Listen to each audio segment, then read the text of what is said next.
Bonjour tout le monde, allez de retour en compagnie de Chantal et Dimitri pour l'épisode 9 des workshops DeFi.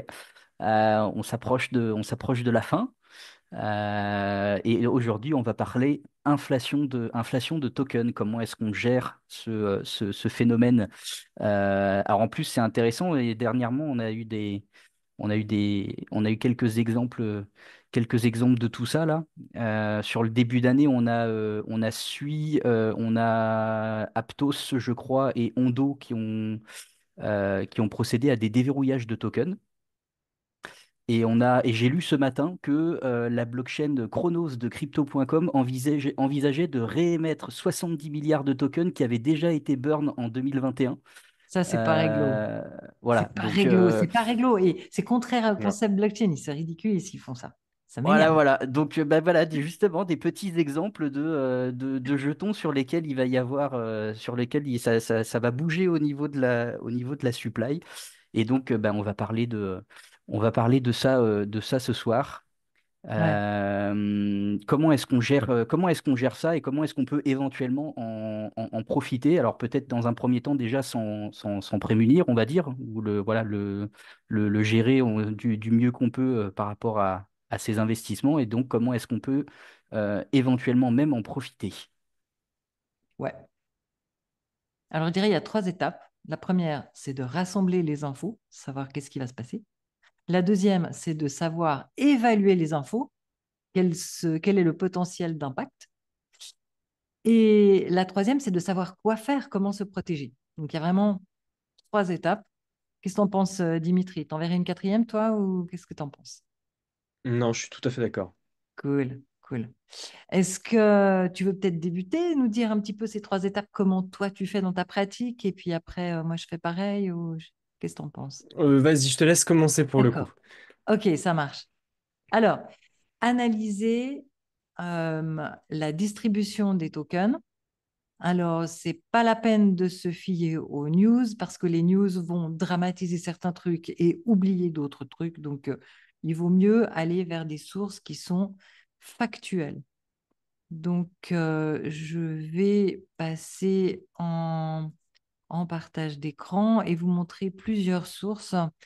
Alors, malheureusement, Token Unlocks, ils ont changé de nom.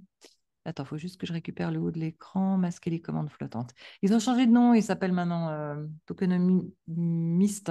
Mais ils ont mis un login. Donc, quand on clique, après, il faut attendre de recevoir le email avec le code et tout ça, ce qui fait que plus personne va les contacter. Ils se sont tirés une balle dans le pied. Ils sont mourants. Je pense qu'ils vont mourir parce que voilà. Mais heureusement, il y en a trois autres qui sont vraiment super. Euh, donc moi, je dois avouer, j'ai pris un compte payant chez Tokenomist et je l'utilise même pas. Tellement c'est pas pratique de ne pas pouvoir y aller en un clic. Alors, euh, donc là, à la base, déjà, si on va sur... alors, tu as mentionné Ando tout à l'heure. Ando, voilà. On va voir sur CoinGecko et sur CoinMarketCap le chiffre de combien ils ont déjà distribué. Comme ça, on a déjà une vue d'ensemble. Voilà, combien ils ont distribué, combien il reste à distribuer. Donc là, on ouvre ici MarketCap et on voit qu'ils ont distribué 32%. C'est le market cap divisé par fully diluted valuation, c'est ça ce FDV. Quand ils auront c'est le market cap de quand ils auront tout distribué les tokens, c'est-à-dire une quantité de tokens multipliée par le prix actuel. Donc là, on dit qu'ils ont distribué 32% des tokens. Mais quand on regarde dans les différentes sources plus détaillées, plus sophistiquées, on se rend compte qu'on a des chiffres différents.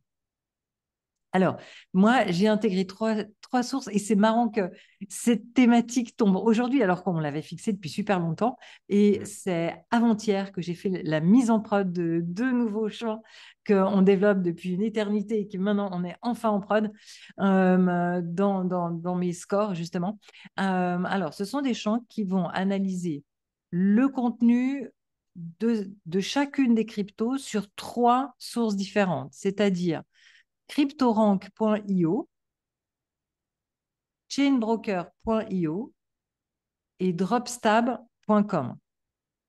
Donc, sur chacune de ces sources, on va regarder qu'est-ce qu'il y a comme distribution future.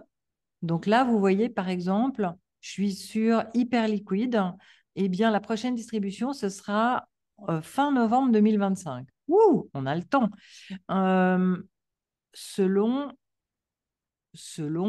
CryptoRank. Mais regardez ici, Untracked, il y a 45,2% qui est Untracked, c'est-à-dire une grosse quantité de la supply, presque la moitié, pour lesquelles on n'a pas les dates de libération. Alors des fois, c'est juste que personne ne les a, parce que c'est quelque chose qui devra être décidé ultérieurement par la gouvernance lors d'une votation par ceux qui ont des tokens. Des fois, c'est normal. Mais des fois, c'est juste que la source n'est pas bien renseignée. Donc, je vais voir pareil sur, voilà, par exemple, ça c'est Chain Broker. Alors là, je suis sur une crypto qui s'appelle 5IRE. Et là, on voit les futures libérations, on voit le graphique. Ils ont tous un graphique, normalement. On voit le graphique, on voit où on en est dans le graphique. Et là, c'est assez difficile de voir s'il y a des untracked, mais dans mon import API, moi, j'ai trouvé où c'est, en fait. Donc, on a réellement les untracked sur Chainbroker, mais globalement, ils sont assez bien renseignés. Et on peut voir à quelle quantité, quel prix il y a eu dans les private sales. Enfin, on peut voir plein d'informations. Et puis surtout, on peut voir où on en est dans le graphique et qui va recevoir quoi à quel moment. Voilà. Donc ça, c'est ma deuxième source. Et ma troisième source, c'est Dropstab. Pareil, là, je suis sur Axelar. Les prochains événements, donc c'est le 27 de chaque mois. Il y a un unlock, 1,25% de la supply totale, ce qui fait 1,35% du market cap actuel. OK. Donc ça, c'est les événements de Unlock. On peut voir qu'ils ont déjà beaucoup distribué. Donc, si on regarde le chart, en fait, on est déjà presque en haut. Il ne reste plus que les queues de distribution de certains portefeuilles qui en ont déjà reçu beaucoup. Donc là, on voit, il n'y a pas de souci. Et pareil, je traque les untracked, c'est-à-dire ceux pour lesquels ce site ne connaît pas la distribution. Et donc, ensuite, ce que je fais dans la programmation derrière, vous devriez voir la programmation, c'est mouse costaud.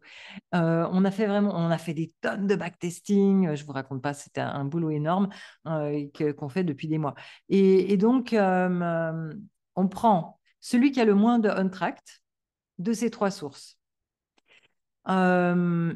Ensuite, s'ils sont ex aequo, par exemple, il y en a deux ou il y en a trois qui ont zéro untracked. Ça arrive, si c'est bien renseigné.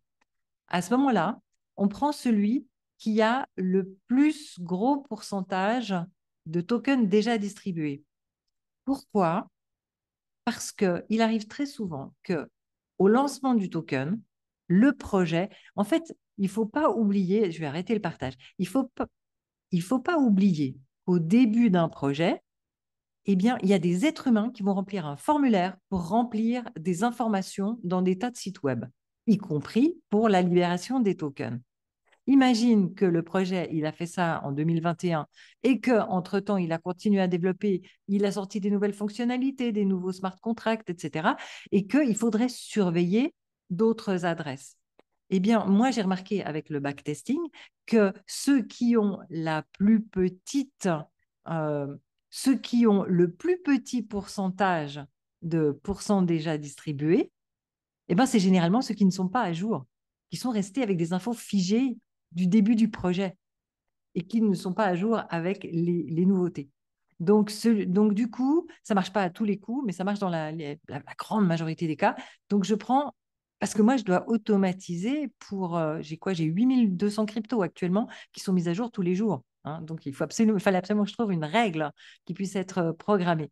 Donc, la règle, c'est que s'ils sont ex aequo au niveau du untracked, eh bien, on prend celui qui a le plus haut pourcentage de tokens déjà distribués. Et après, si ils ont déjà tout distribué ou s'il n'y a pas d'infos dans ces trois sites que je viens de montrer, eh bien, je prends j'en rajoute 2. Ça fait 5 sources avec CoinGecko et CoinMarketCap, qui ont aussi le pourcent déjà distribué. Et là, je prends le plus élevé de tous les pourcents distribués pour au moins avoir cette info-là. Voilà. Alors, dans la pratique des gens qui nous regardent, comment réaliser ça? Il suffit d'ouvrir les 3 sites web que je viens de citer et d'aller voir, vous mettez dans l'outil de recherche la crypto que vous envisagez d'acheter ou sur laquelle vous envisagez de faire de la finance décentralisée pour confier votre capital à un smart contract. Et donc, vous voulez voir si c'est un projet solide, par exemple, ou vous voulez investir. Donc, dans ce cas, vous allez regarder les 3 sources. Vous regardez qu'est-ce qu'il y a comme graphique, quelles sont les prochaines distributions, quel est le pourcentage distribué. Et vous regardez lequel vous inspire le plus confiance en fonction des règles que je viens de décrire. Voilà, ça, c'est pour aller voir les infos pour déjà connaître les informations. Après, il faut savoir les interpréter parce que selon quel type de portefeuille va recevoir quelle quantité de tokens, certains sont considérés comme des mains faibles qui vont vendre, d'autres sont considérés comme des mains fortes qui vont garder ou en tout cas qui vont rapporter quelque chose en échange. Si par exemple, c'est pour un wallet qui va servir à récompenser la communauté, à récompenser des développeurs qui vont créer des nouvelles fonctionnalités ou à apporter la liquidité sur un exchange supplémentaire qui ensuite va amener plus de clients. Donc, l'idée, c'est que si c'est bien utilisé par le projet, ça rapporte autant que ce que ça coûte. Et dans ces cas-là, il y a certains types de destinataires qui ne font pas baisser les prix. Alors, parmi ceux qui sont les mains faibles, évidemment, il y a la team, l'équipe. Elle a eu ça gratuitement en échange de son temps de travail. Il y a les advisors qui ont donné des conseils. Il y a les préventes et il y a les VC, les venture capital qui ont acheté très, très bon marché au tout début du projet. Donc là, sur les 3 sites que je viens de vous montrer, généralement, si vous regardez bien, vous allez trouver les prix que ces gens-là ont payés. Et ce sera marqué, je ne sais pas, par exemple, x32, ça veut dire que s'ils vendent maintenant, ils font x32 par rapport au prix qu'ils avaient payé au lancement du projet ou même avant le lancement du projet, du genre il y a 2 ans en arrière. Hein, ils ont patienté 2 ans, ils font un x32, c'est sûr qu'ils vont en vendre une partie. Ils vont récupérer la mise de départ et ils vont prendre des bénéfices. Et s'ils croient au projet, ils vont en garder une partie. Mais il y aura forcément une pression à la vente s'il y a un gros montant qui arrive sur quelqu'un qui fait x32. Des fois, c'est même x200. Hein. Ceux qui ont les libérations, je me souviens, les libérations CoinList sur Solana, c'était spectaculaire. C'était, je ne sais plus combien de milliers, quoi. C'était dingue. Mais bon, ça reste exceptionnel. x32, c'est beaucoup plus fréquent pour les VC ou pour les tout premiers investisseurs. Donc, la deuxième étape, c'est de savoir juger si ça aura un impact sur le prix ou pas. La troisième étape, c'est de savoir se protéger. Donc, il y a un moment, il faut mettre un stop loss. Voilà, c'est pas compliqué. Mais si c'est un bon projet, il va annoncer des news prestigieuses, le lancement d'une nouvelle fonctionnalité sexy ou le lancement, je sais pas moi, sur Binance ou je sais pas, il va annoncer une news prestigieuse juste avant cette libération de tokens. Pour 2 raisons. Primo, il va faire monter le prix avant qu'il chute, hein, histoire qu'on ne se retrouve pas à zéro. Et deuxièmement, il va y avoir des acheteurs en face des vendeurs pour qu'ensuite ça ne s'écrase pas trop. Voilà, donc ça veut dire que si on met un stop loss, on risque de le mettre trop bas. Donc, il faut venir le monter de temps en temps, le stop loss, si le prix monte. De cette manière, quand il y a la libération des tokens, eh ben, on a un stop loss qui est suffisamment haut pour que la vente se fasse si le prix chute et qu'on ait quand même un prix intéressant. Mais le risque, c'est qu'on se fasse sortir par la volatilité naturelle et que ça remonte ensuite. Pour 2 raisons. La première, c'est que les très bons projets prévoient une deuxième salve de bonnes nouvelles juste après la libération des tokens. Et la deuxième raison, c'est que s'il y a une forte libération des tokens, tous les gens qui étaient enthousiastes pour ce projet se disent « Moi, j'investirai après la libération des tokens ». Et ils attendent quelques jours après la libération, ils voient que le prix tient le coup ou a un peu baissé, ils se disent « Bon, alors j'investis maintenant ». OK, le prix a un peu baissé, vous vous êtes fait sortir par le stop loss. Les autres, tous les gens qui étaient bullish sur le projet et qui attendaient la libération investissent. et boum, le prix explose et vous n'êtes plus dedans parce que vous êtes fait sortir par le stop loss. C'est galère parce qu'au moment où on met le stop loss, il faut savoir quel écart on laisse entre le stop loss et le prix actuel. Et c'est toujours un compromis parce que si on met si on met le stop loss tout proche du prix, eh bien, on va se faire très facilement sortir. Et si ça remonte, on n'est plus dedans. Si on met le stop loss trop loin du prix, ben, on va vendre à un prix plus bas. On fait moins, on bouffe une partie de nos bénéfices. Et il n'y a pas de solution miracle. Point final. Il n'y a pas. Il n'y a pas.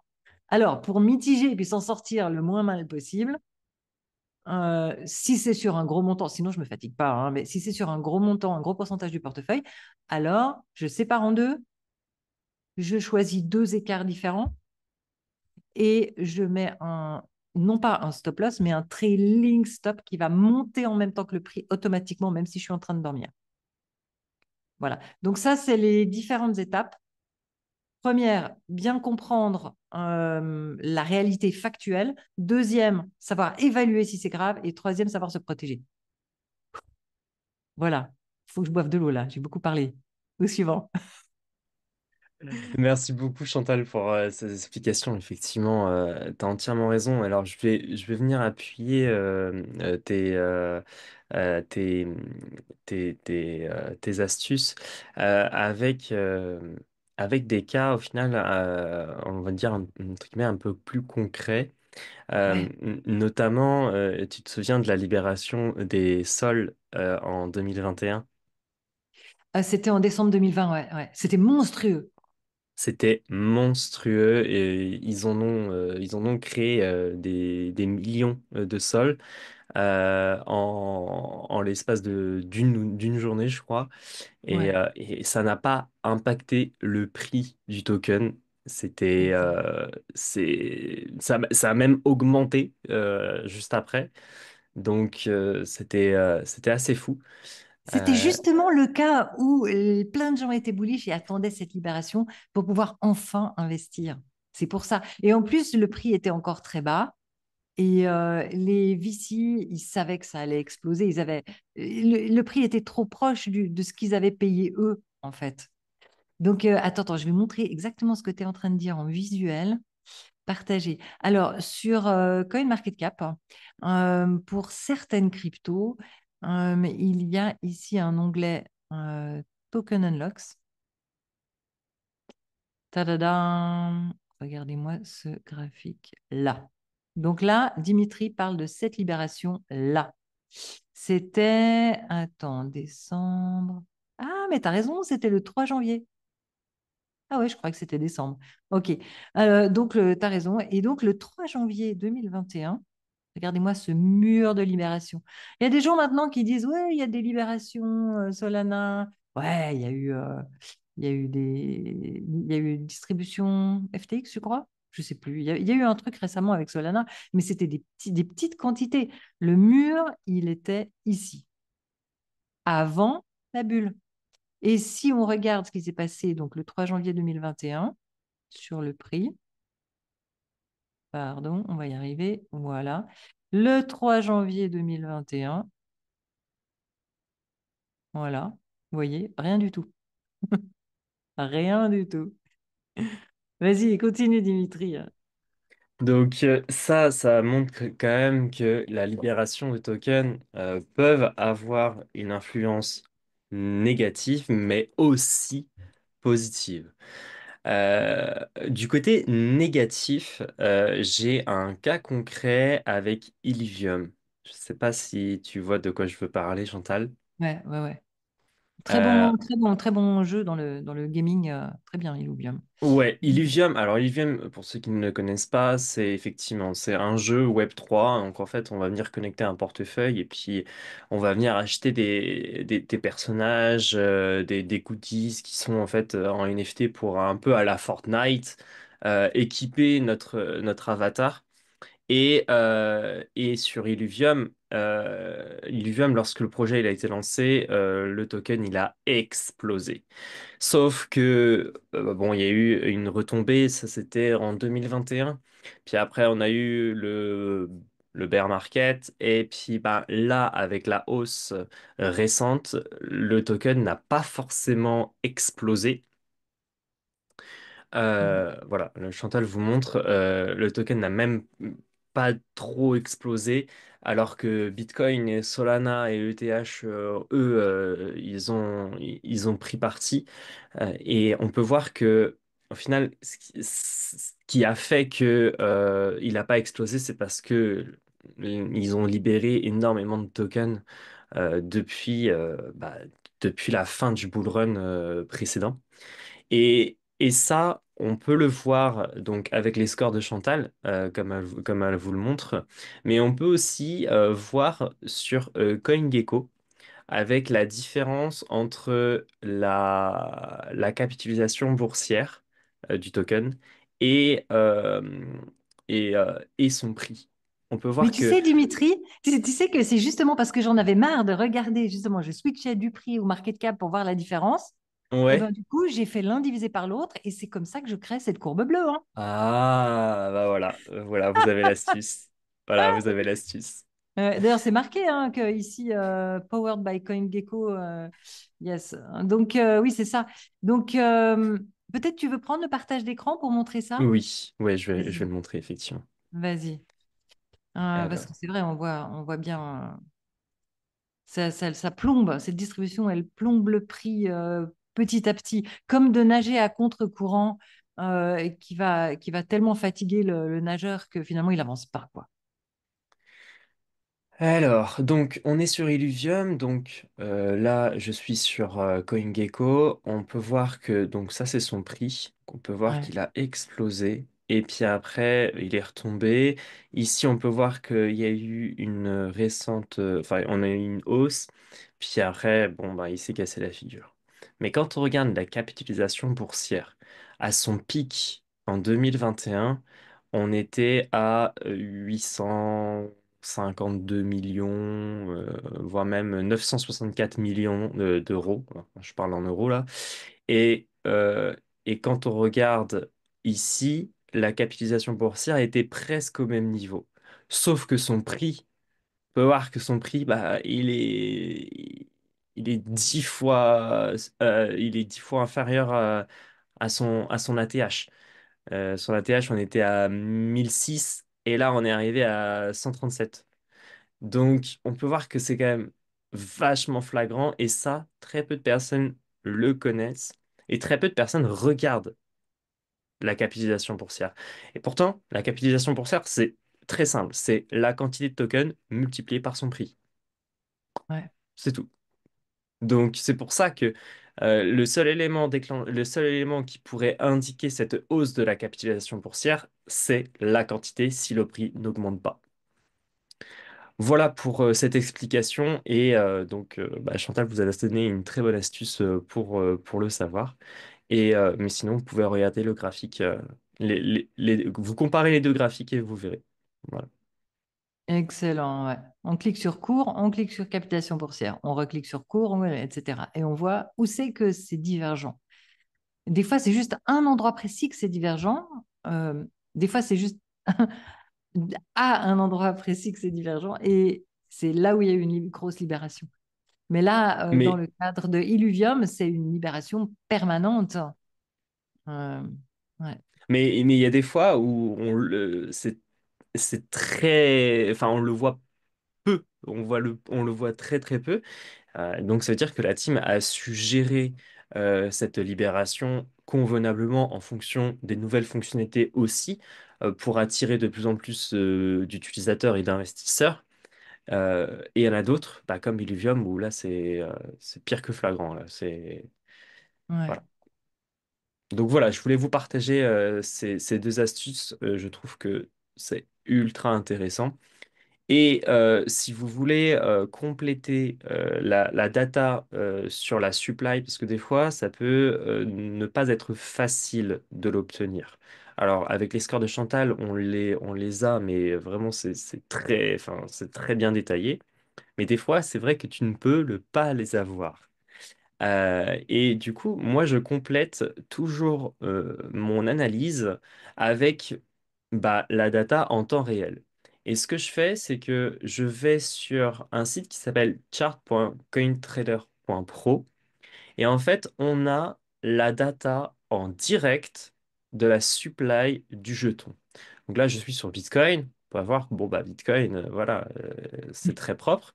Mais par exemple, bah, si je vais sur le cas de l'ILV, je vais dans la catégorie supply. Et là, bon, je vais dézoomer un petit peu. Enfin, je vais zoomer un peu plutôt. Et là, on a la data en direct de combien de tokens on a de délivrés sur ce fameux token. Et donc, je trouve ça vraiment intéressant parce que du coup, bah, voilà, on l'a en direct sur un graphique. Donc, franchement, ça peut être intéressant de compléter tout ça quand on a de la data manquante, par exemple. Génial. Tu peux répéter, s'il te plaît, le site, je ne le connais pas. Donc, c'est Charts.cointrader.pro. Voilà, chart, Et- charts.cointrader.pro. Ok, je l'ai noté. Super, merci. Bon, ça, c'est Voilà. bien pour les recherches à la main, mais moi, mon besoin, c'est plutôt d'automatiser les scripts. Oui, oui, mais bien Mais sûr, bien après, sûr. c'est vrai que si des fois, quand j'ai des infos contradictoires, j'ai envie d'aller voir dans la blockchain. Avant, j'allais voir dans Messari, mais Mhm. ils avaient très peu de crypto qui étaient connectés directement à la blockchain.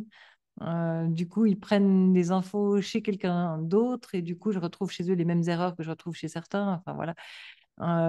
Autrement, il y a DeFi Lama. Oui, DeFi Lama, il a beaucoup de choses qui sont directement sur la blockchain. Est-ce qu'il a l'inflation? Non. C'est Into the Block qui a l'inflation. C'est Into the Block, ouais.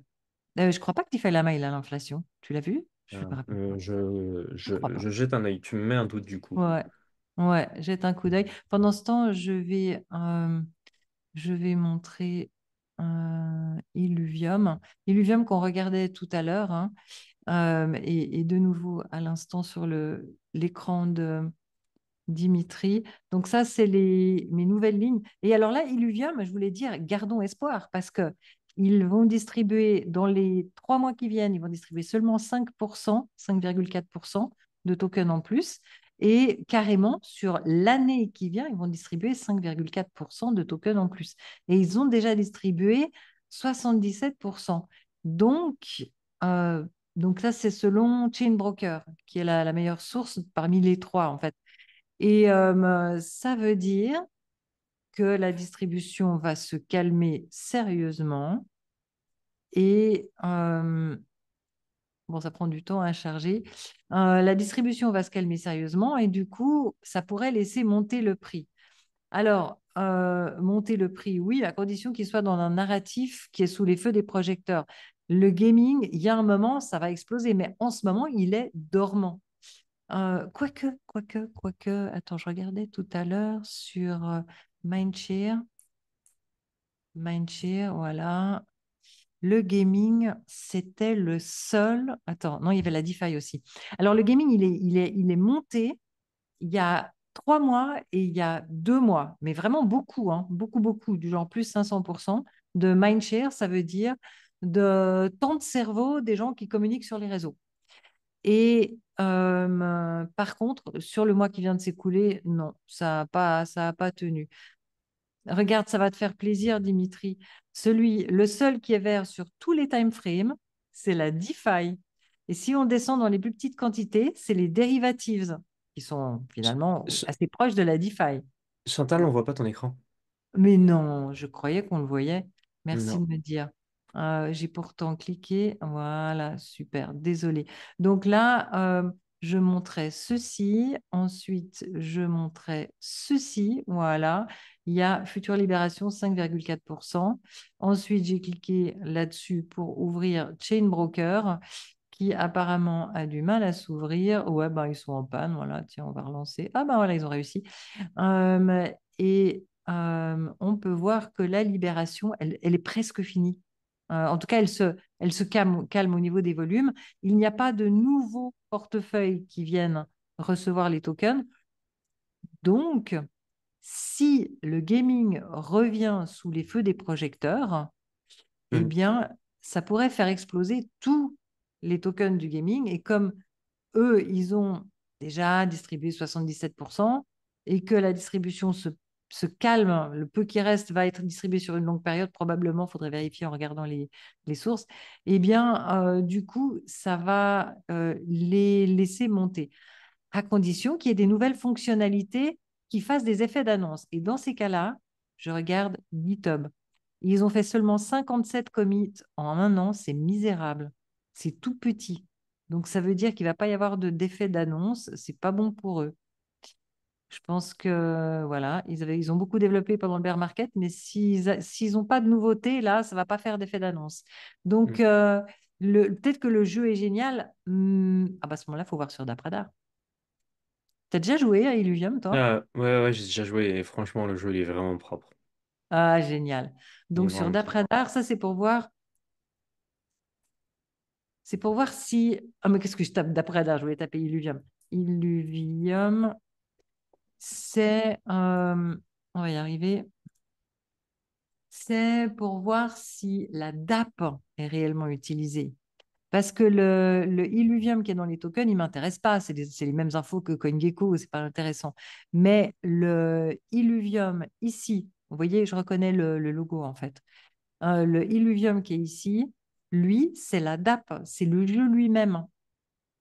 Donc, par exemple, pour un DEX, un site pour faire des exchanges décentralisés, un DEX, ce sera très intéressant de regarder aussi sur Dapradar parce que sur CoinGecko, vous verrez le volume sur le token, mais sur Dapradar, vous verrez le volume sur l'utilisation des smart contracts, du protocole du DEX. Donc, c'est complémentaire comme info.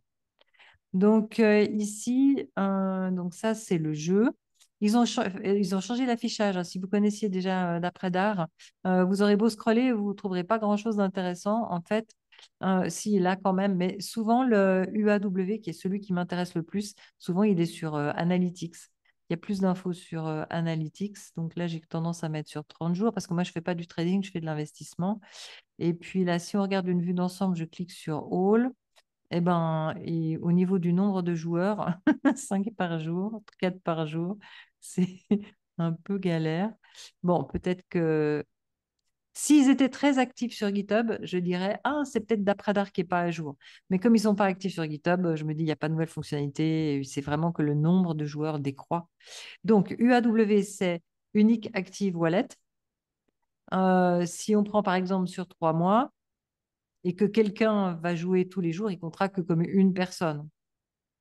Mais on voit quand même que voilà, c'est un jeu qui, pour le moment, n'attire pas les foules.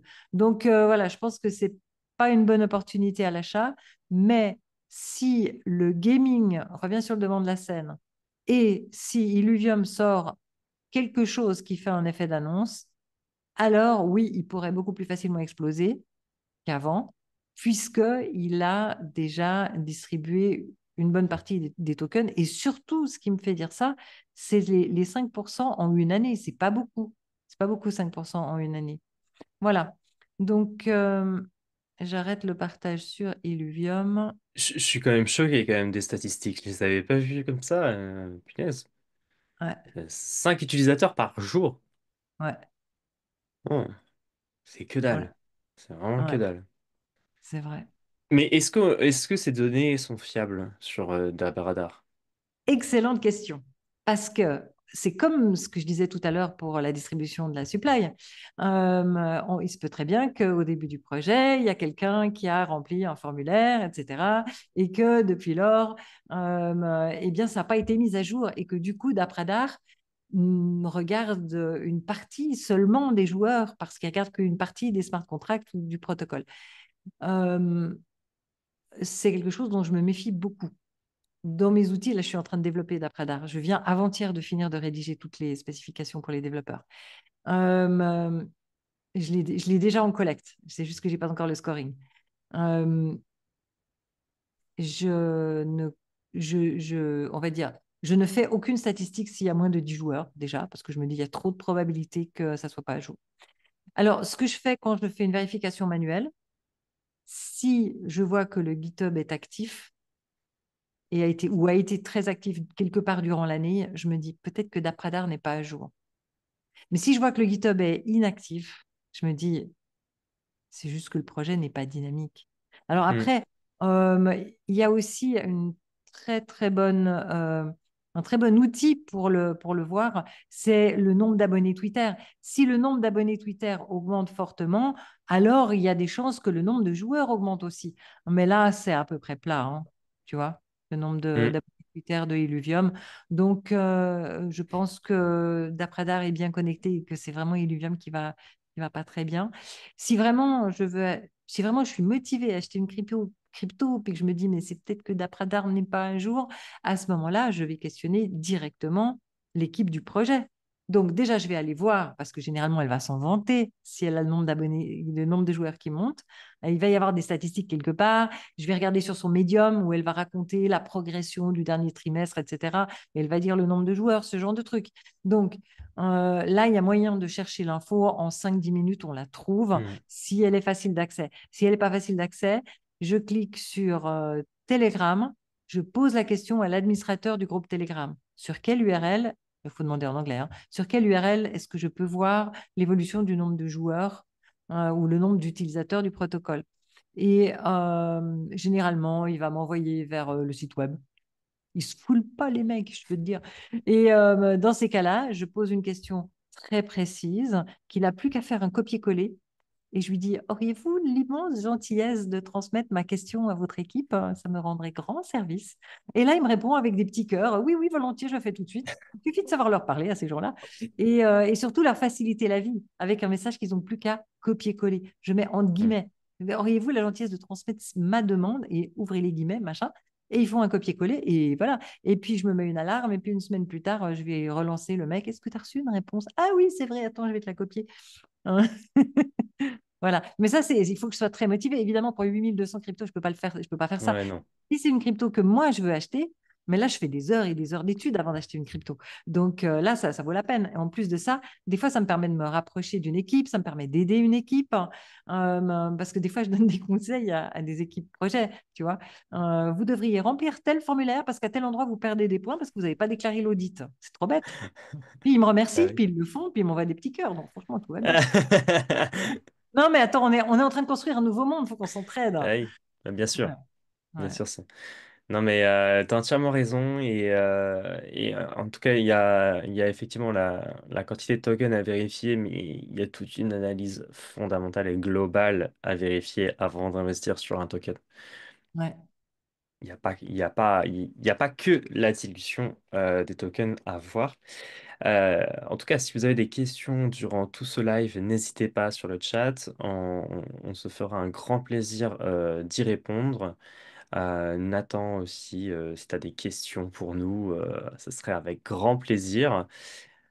Bah là, Ouais. pour l'instant, il n'y en a pas, mais effectivement, on invite les personnes qui nous regardent actuellement à en poser. Si vous voulez en poser, profitez-en, hein. Il y a le menu questions et réponses qui est très bien pour nous là, pour les suivre et y répondre au fur et à mesure. Donc allez-y, hein, posez des questions par rapport à ça ou même à autre chose si vous voulez. Mais profitez d'avoir Chantal et Dimitri. Profitez de ces moments-là pour pouvoir interagir, pour pouvoir échanger. Voilà, encore une fois, il y a le sujet du jour, mais vous pouvez aussi poser des questions sur autre chose si vous avez envie, si vous n'avez pas forcément de questions sur le sujet de ce workshop, parce que on a une actualité qui est encore une fois et brûlante en ce moment. C'est même, Explosif, je dirais. ouais, ouais, je dirais même what the fuck. C'est là, le week-end a été le week-end et ce lundi ça a été assez incroyable, ouais, assez incroyable. Donc voilà, profitez-en si vous avez des questions. Peut-être qu'il y a certains d'entre vous qui, je sais pas, qui ont vécu justement des variations de la supply sur un jeton et qui l'ont ressenti concrètement sur leur investissement. Peut-être que c'est arrivé. et que vous pouvez en parler.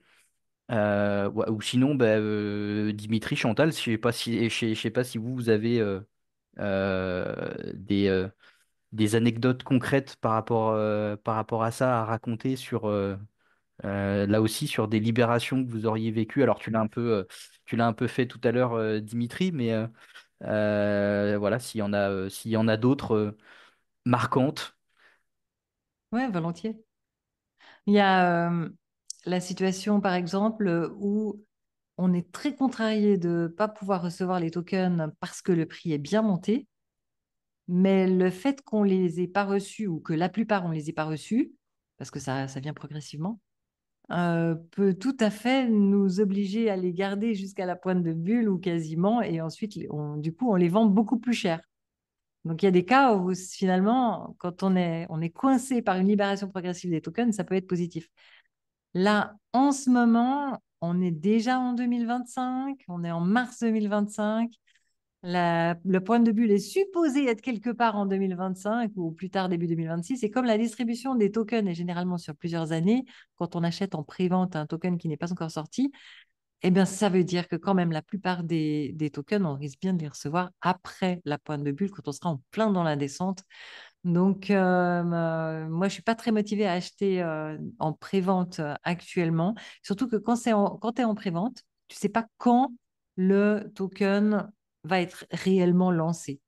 Hein. On a eu le cas, par exemple, avec Peak, qui devait être lancé l'été dernier, mais finalement, ils ont reporté jusqu'à un moment où ils pouvaient faire un lancement bénéfique au projet. Ils ont eu raison hein, en matière de gestion de projet. C'est juste que la distribution des jetons débute après le TGE, Token Generation Event, après le lancement du token sur le marché secondaire. Donc, nous qui avons investi sur CoinList, du coup, ça nous retarde. Mais c'est pas grave. La distribution était suffisamment courte dans le temps pour que ça soit intéressant quand même. Euh, D'ailleurs, j'en profite pour préciser que CoinList a vraiment ma préférence. Parce que moi, je suis spécialisée vraiment sur les cryptos spot sur le marché secondaire. Parce que quand une crypto n'est pas encore lancée, j'ai pas assez d'infos pour remplir mes statistiques. Donc, je me suis vraiment spécialisée sur ce qui est sur le marché secondaire. Parce que là, j'ai toutes les infos.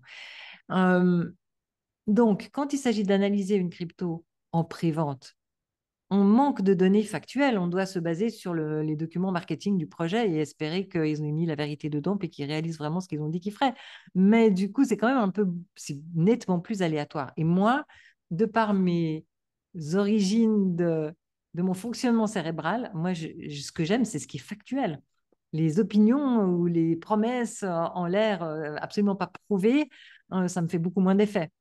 Même si c'est très, très sympa, génial à discuter pour s'enthousiasmer, mais s'il s'agit de faire un achat, je veux des informations plus factuelles. Donc, d'une manière générale, je ne suis pas très branchée à ICO. Oui, j'avais participé à Ternois et ça a très bien réussi en termes de gains à l'époque. Donc, c'était le CAPS, hein, les capsules temporelles, là, très intéressant comme projet. Même s'il est un peu franco-français, j'espère qu'ils vont s'internationaliser. Mais j'ai trouvé personne sur le même use case qui fasse mieux qu'eux. Donc, ça, c'était une anecdote d'une ICO auquel j'ai participé. Mais autrement, hum, j'ai remarqué que CoinList fait des choix, mais excellents. Et donc, dans mes outils, bon, ça apparaît pas sur les PDF actuellement, mais je pense que bientôt je vais le faire apparaître. Une crypto qui a été lancée par CoinList, il n'y en a pas beaucoup. Hein. Ils en font quelques-unes par année, ils en font pas tant que ça, hein, CoinList. Une crypto qui a été lancée par CoinList, en général, elle réussit super bien. C'est vraiment une crypto de haut niveau. Donc, je veux leur mettre des points. En tout cas, moi, dans mes fichiers Excel de récap que je mets à jour automatiquement en un clic grâce à ma base de données, eh bien, j'ai rajouté ça. Comme ça, je peux mettre de temps en temps un filtre sur CoinList. Et j'ai beaucoup d'estime pour CoinList. Donc, si je voulais acheter en pré-vente, je choisirais CoinList. C'est vraiment mon préféré. En deuxième, Binance Labs, Binance Ventures. Ce que Binance Ventures achète et qu'en plus, ils lancent avec leur Launchpad, Binance Launchpad. Si on a les deux à la fois, Là, c'est pas mal aussi. C'est pas mal aussi. Hmm. Ouais. Voilà. Donc, ça, c'était pour répondre à la question des préventes et de la distribution de la supply. Autrement, je peux vous proposer de faire un petit scénario supply, si ça vous dit. Avec Avant, plaisir. il n'y a pas des questions. Ok. Alors, là, j'ai mes. Alors, partagé. Bon, ça fait déjà quelques heures que j'ai fait la mise à jour, mais c'est pas grave. Donc, ça, c'est. Là, j'ai mes 8200 cryptos que j'ai mis à jour aujourd'hui. Et vous inquiétez pas, vous n'avez pas besoin de comprendre tout ça. Mais euh, là, je vais mettre un filtre sur les plus récents. Les plus récents sont toujours les plus sexy. Alors, on va commencer par ceux de 2025. Donc, c'est juste pendant 2 mois. Et parmi ceux-là, ceux qui ont déjà distribué, on va dire attends, déjà, je vais virer les mêmes. Regarde cette colonne même. Alors, je vais virer tous les mêmes. Ok, je prends que les vides. Du coup, il ne me reste plus que 238 qui sont lancés en janvier-février et qui ne sont pas flagués comme mêmes. Ensuite, ceux qui restent, euh, il y en a des qui se lancent par principe à 100% déjà distribués, hein, dans la colonne ici. Hmm. Mais il y en a plein qui ont distribué très peu, hein. Ceux qui sont rouges et roses, ils ont distribué moins de 30% de la supply. Ce qui est normal, hein, voilà, il faut bien les distribuer progressivement. Et comme ils sont tout nouveaux, ils viennent de commencer la distribution. Donc, c'est un petit peu casse-gueule. Donc là, je vais mettre un filtre pour ceux qui ont distribué au moins supérieur ou égal à 50%. OK, il n'en reste plus que 136. OK. Et là, je vais les mettre par gauche principale, la plus haute en haut. Ça, c'est le genre de truc que j'adore faire au réveil et au coucher, hein. C'est mon petit sucre, hein. J'adore étudier les nouvelles cryptos. Alors, Alon, je l'ai regardé tout à l'heure. En fait, c'est un mème, malheureusement, et c'est juste qu'il n'est pas encore tagué. Donc, ça, c'était Fantôme. Il s'est renommé Sonic. Il a une excellente note. Ouais, lui, il est intéressant. Bon, il est déjà à 2,3 milliards de market cap. Donc, il ne va pas faire fois 1000 dans les 3 mois. Ceux qui sont orange, ils ont moins de 100 000 dollars de transactions par 24 heures. Du coup, on risque de manquer de liquidité. Donc, je vais masquer. Donc, je veux ceux qui sont supérieurs ou égaux à 0,1 pour avoir au moins 100 000 dollars de transactions par 24 heures. Voilà, il en reste quand même 53, hein. 53. Les meilleurs sont en haut selon mes filtres. Mais si j'ai même pas de gauche sécurité, quand même, hein, c'est vraiment une crypto. Alors, c'est généralement, si j'ai pas les infos dans sécurité, c'est généralement qu'elle est dans une blockchain inconnue ou alors qu'elle elle a vraiment rien fait au niveau sécurité et que il n'y a rien à juger parce qu'il n'y a rien tout court. Et puis qu'elle n'est pas disponible dans mes outils habituels. Donc, je vais enlever ceux qui n'ont pas de notes en sécurité parce que c'est pas jouable, c'est pas investissable. OK. Donc, 46. Et là, on parle de supply. Pourquoi j'ai commencé par faire le filtre de ceux qui ont déjà distribué au moins 50%, hein. Euh, Après, ça devient intéressant de filtrer autrement. On peut voir, alors, vu qu'on est dans l'année de la bulle, la gauche communication est spécialement importante. Et parmi les cryptos, c'est Twitter qui est spécialement important. Donc, si j'en veux une qui a le nombre d'abonnés Twitter qui est monté, non pas en 30 jours, parce que tous ceux qui se sont lancés courant février, ils n'ont pas encore vécu les 30 jours. Et bon, des fois, j'ai un graphique qui vient antérieur, parce que j'avais déjà commencé à prendre les données auparavant. Mais la plupart du temps, ce n'est pas le cas que si c'est vraiment une nouvelle crypto, hein. Si on prend par exemple Fantôme, évidemment, comme c'est un rebranding, ben, j'ai j'avais déjà la courbe. Mais alors, si on prend sur 7 jours, ceux qui ont... Alors, je vais simplement prendre... Attends. Déjà, je vais garder que... Ouais, on va simplement prendre ceux qui ont ici le plus grand, du plus grand au plus petit. Voilà. Alors, les vides vont arriver en haut. Je vais faire comme ça pour les masquer un peu. Voilà. Voilà. Donc, parmi ceux qui sont verts, là, donc qui ont eu une augmentation, tous ceux-là ont eu une augmentation du nombre d'abonnés Twitter sur 7 jours. Voilà. C'est-à-dire ceux-là. OK. Alors, qu'est-ce qu'on a? Alon, bah, c'est un même, pas, ça ne m'intéresse pas. Sonic, toujours très intéressant. Celui-là, il n'est pas du tout intéressant parce que c'est juste une copie de Solana dans une autre blockchain avec un bridge, mais il a juste le prix de Solana. Donc, il n'est pas intéressant. Elma, hein, tiens, je ne connais pas. Intéressant. Celui-là, il est minuscule. Monerium, euro. Ah, zut, c'est un stablecoin. Donc, c'est pas intéressant. Alors, attends, on va faire un filtre. Un filtre numérique supérieur ou égal à au moins 60. OK. Il n'en reste plus que 32.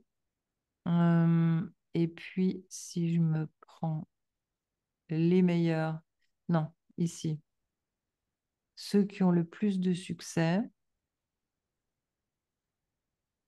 hmm, qu'est-ce qu'on a d'intéressant? Et on essaie de trouver une petite pépite. Onto, Onto DeFi. Euh, DeFi. oui, c'est bah oui, c'est, tu sais, finance décentralisée couplée avec Oui, l'intelligence artificielle. Ils surfent sur la vague Ondo. Je pense pas que ce soit le projet Ondo qui a lancé ça. ouais, Euh, je me suis. Ouais. regarde, on va voir, on va aller vérifier. CTRL C, c'est toujours intéressant. Tac, CTRL V, Enter, on va tirer. Mais j'adore faire des scénarios. Voilà. Donc là, il a été lancé par. On va voir s'il a été lancé par Ondo. Bah non, c'est un autre site web, tu vois. Hmm. Mais ils se sont construits par-dessus Ondo, c'est pour ça. Sur la blockchain Ondo? Ils se sont DeFi Tools paired with Ondo USD. Ils utilisent, ah voilà, ils utilisent les outils de Ondo. Ok. Donc du coup, Oh. ils profitent du nom Ondo, mais c'est pas le projet Ondo qui a fait ça. Mais ils ont quand même 78%, 78%. Le nombre d'abonnés Twitter qui monte. Ils ont bien survécu à cette période difficile. Tac, ouais. Alors, puisqu'on parle aujourd'hui de supply, ils ont déjà distribué 100% des tokens. Prochaine libération. Oula, attends, il y a un truc très intéressant là. Un truc super intéressant. Sur 3 mois, zéro token à libérer, 100% est déjà distribué. Mais en janvier 2026, il va y avoir une énorme libération. Donc, dans ces cas-là, ça veut dire que leur smart contract permet d'imprimer à l'infini, je pense. Alors, ce que je Ah, fais dans ce cas-là, il y en a plein, bah, comme Ethereum par exemple, hein, qui permet d'imprimer. oui. Son smart contract, sa programmation permet d'imprimer à l'infini. Donc, dans ce cas-là, j'ouvre CoinGecko et CoinMarketCap et je regarde s'il y en a au moins un des deux. Oh, il me l'a ouvert en euros, lui. Attends, je vais me remettre en dollars. De temps en temps, quand j'ai la version francophone, des fois, il ouvre en euros alors que je ne lui ai rien demandé. OK. Alors, ici, si on regarde offre max, voilà, tu vois, il n'y a pas de max. Euh, et si je regarde ici, il y a un max. Ouais. Et donc, il y en a un des deux dans ces cas-là. Si je soupçonne que c'est une distribution à l'infini, il y en a un des deux, des fois l'un, des fois l'autre, qui montre qu'il n'y a pas de max. Voilà, Offmax. Sur CoinGecko, ils mettent même le sigle infini. Là, ils mettent juste qu'ils n'ont pas l'info. OK. Donc, si on reprend le Hondo AI, il va distribuer une grande quantité de tokens. Mais attends, mais il va carrément faire x10, hein, plus 1600%. Il va faire x16. x16 le nombre de tokens dans une année. C'est n'importe quoi ce truc.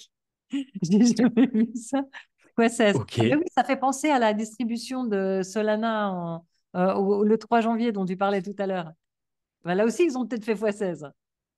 Ouais, Hein. mais là, c'est quand même, OK. c'est quand même étrange. Alors, là, il y a eu une monstre distribution en janvier, fin janvier. Et là, ben, il n'y a pas. OK. Alors, token unlocks futur. Février. Ouais, c'est des tout petits montants. Mais alors après, il faudrait aller trop loin. Ah, voilà. 2026. J'ai vu en 2026. Voilà, 24 janvier 2026.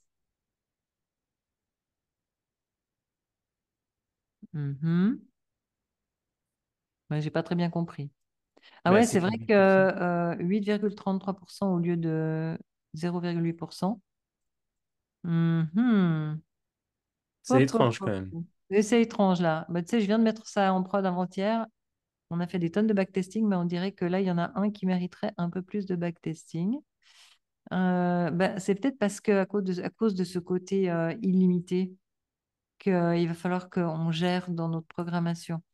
Donc là, on est sur Ando, DeFi, futur libre sur un an, plus 1,666% à vérifier avec David. Voilà, je ferai ça dans ma prochaine réunion avec David. Je ne te raconte pas les heures de backtesting qu'on fait. Ouais, C'est je peux c'est comprendre. compliqué. C'est un Mais moi, boulot monstrueux. j'adore ça, tu sais. Euh, ce matin, je me suis réveillée trop tôt, j'ai pas fait exprès. J'ai pas fait exprès. J'étais me brosser les dents, je me suis préparée, j'ai fait mon petit déj, je me suis mis devant l'ordinateur, je dis ah, zut, c'est 02, j'ai 2 minutes de retard pour ma réunion, j'ai allumé tout et je me suis rendu compte que j'étais 4 heures trop tôt. 4 heures trop tôt. Je ne sais pas pourquoi. Bon, il faut dire ici, il y a 4 heures de décalage horaire par rapport à d'où je viens. Je suis arrivée hier à Dubaï, donc voilà, ça doit expliquer ça. Mais j'ai dû rêver que c'était l'heure de me lever et puis que le réveil venait de sonner. Et puis alors, en fait, pas du tout. Donc, et qu'est-ce que j'ai fait? Je me suis dit, bah, je vais écluser un peu toutes ces horribles choses que j'ai sur ma to-do list. Et là, j'ai découvert une nouvelle source de données et j'ai passé des heures à rédiger le développement de cette nouvelle source de données. J'adore ça. J'adore ça. Moi, je peux me relever au milieu de la nuit pour faire ça. C'est comme, tu sais, imagine le gamin qui peut décrire au Père Noël exactement qu'est-ce qu'il voudrait créer comme jouet. Et ben, Ouais. c'est ce que je vis avec mes développeurs. Tu vois, parce que moi, mon ikigai, c'est le scoring. Et j'ai des développeurs qui me réalisent exactement ce que je veux. Donc, j'ai plus qu'à décrire.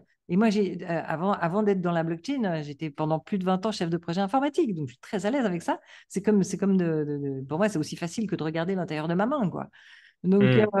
je te jure, moi, je m'éclate avec ça. Alors, ma to-do list, elle n'a pas vraiment avancé, mais punaise, j'étais contente. Et j'ai fini juste avant l'heure de ma réunion et j'étais là, oh punaise, ça va être une fonctionnalité géniale. Ça, c'est ce qu'on appelle être productif. Ouais, ouais, ouais, ouais. Oh, punaise. Yes. Bon, alors, donc, on était en train d'étudier. Alors, on va juste finir le petit scénario sur 2024, histoire de trouver un petit truc. Oui. Pas, hein. Allez, partager. Parce que là, il restait pas beaucoup de choix bien, bien sexy sur 2025, mais on va regarder 2024. Filtrer par couleur. Non, trier. Ouais, filtrer par couleur. Je veux 2024. Voilà. Et alors là, j'avais déjà mis plein de filtres, hein. Souviens-toi, j'ai mis un filtre que la gauche principale devait être au moins 60, Mhm. qu'il doit y avoir au moins 100 000 dollars de transactions par 24 heures, Mhm. mais qu'il doit avoir distribué au moins 50% des tokens et que ça n'est pas un mème. Hein. Donc, il y a déjà plein de filtres et il reste 111 cryptos. Alors, je vais durcir un peu ici. Je vais dire que je veux que ça soit au moins 70% au lieu de 60%. Voilà. Donc, il en reste 55. Tiens, il y en a un que j'ai acheté en 2024, GT Protocol. Mhm. 12 millions de market cap. Il est tout petit, c'est une petite pépite. Hein. C'est dans le monde de l'intelligence artificielle. Le nombre d'abonnés Twitter est en descente, c'est pas bien. Voyons voir. GT Protocol. Est-ce qu'il serait intéressant à acheter maintenant? On va voir. Tac, GT Protocol. Puisqu'on parle de supply, on pourra regarder sa supply puisqu'il a distribué 65% des tokens. Qu'est-ce qu'on a d'autre? Ah, il y en a une autre que j'ai achetée, CTRL. J'en ai acheté en mai 2023. Ah oui, CTRL, il est super. Mais il y a des nouvelles fonctionnalités sur MetaMask et Rabi qui vont lui voler un peu la vedette. Donc, je suis contente d'en avoir acheté. J'ai probablement récupéré la mise de départ depuis lors, mais je crois que je l'ai pas remis ou je vais pas le remettre. Attends. Ouais, il faut que je vérifie qu'est-ce qu'ils vont sortir comme nouvelle fonctionnalité avant de décider si je veux le remettre dans ma vidéo 3F. Tu sais, la vidéo Oui. des petites cryptos explosives que je mets à jour une fois par mois pour tous mes apprenants dans la formation. Et c'est tout pour ceux que j'ai achetés. Mais allons voir GT Protocol et allons voir sa supply puisque notre thématique d'aujourd'hui, c'est la supply. Voilà. OK. Donc, qu'est-ce qu'on a là? Ouh, Oh, les abonnés Twitter, ils prennent tarif. Hein.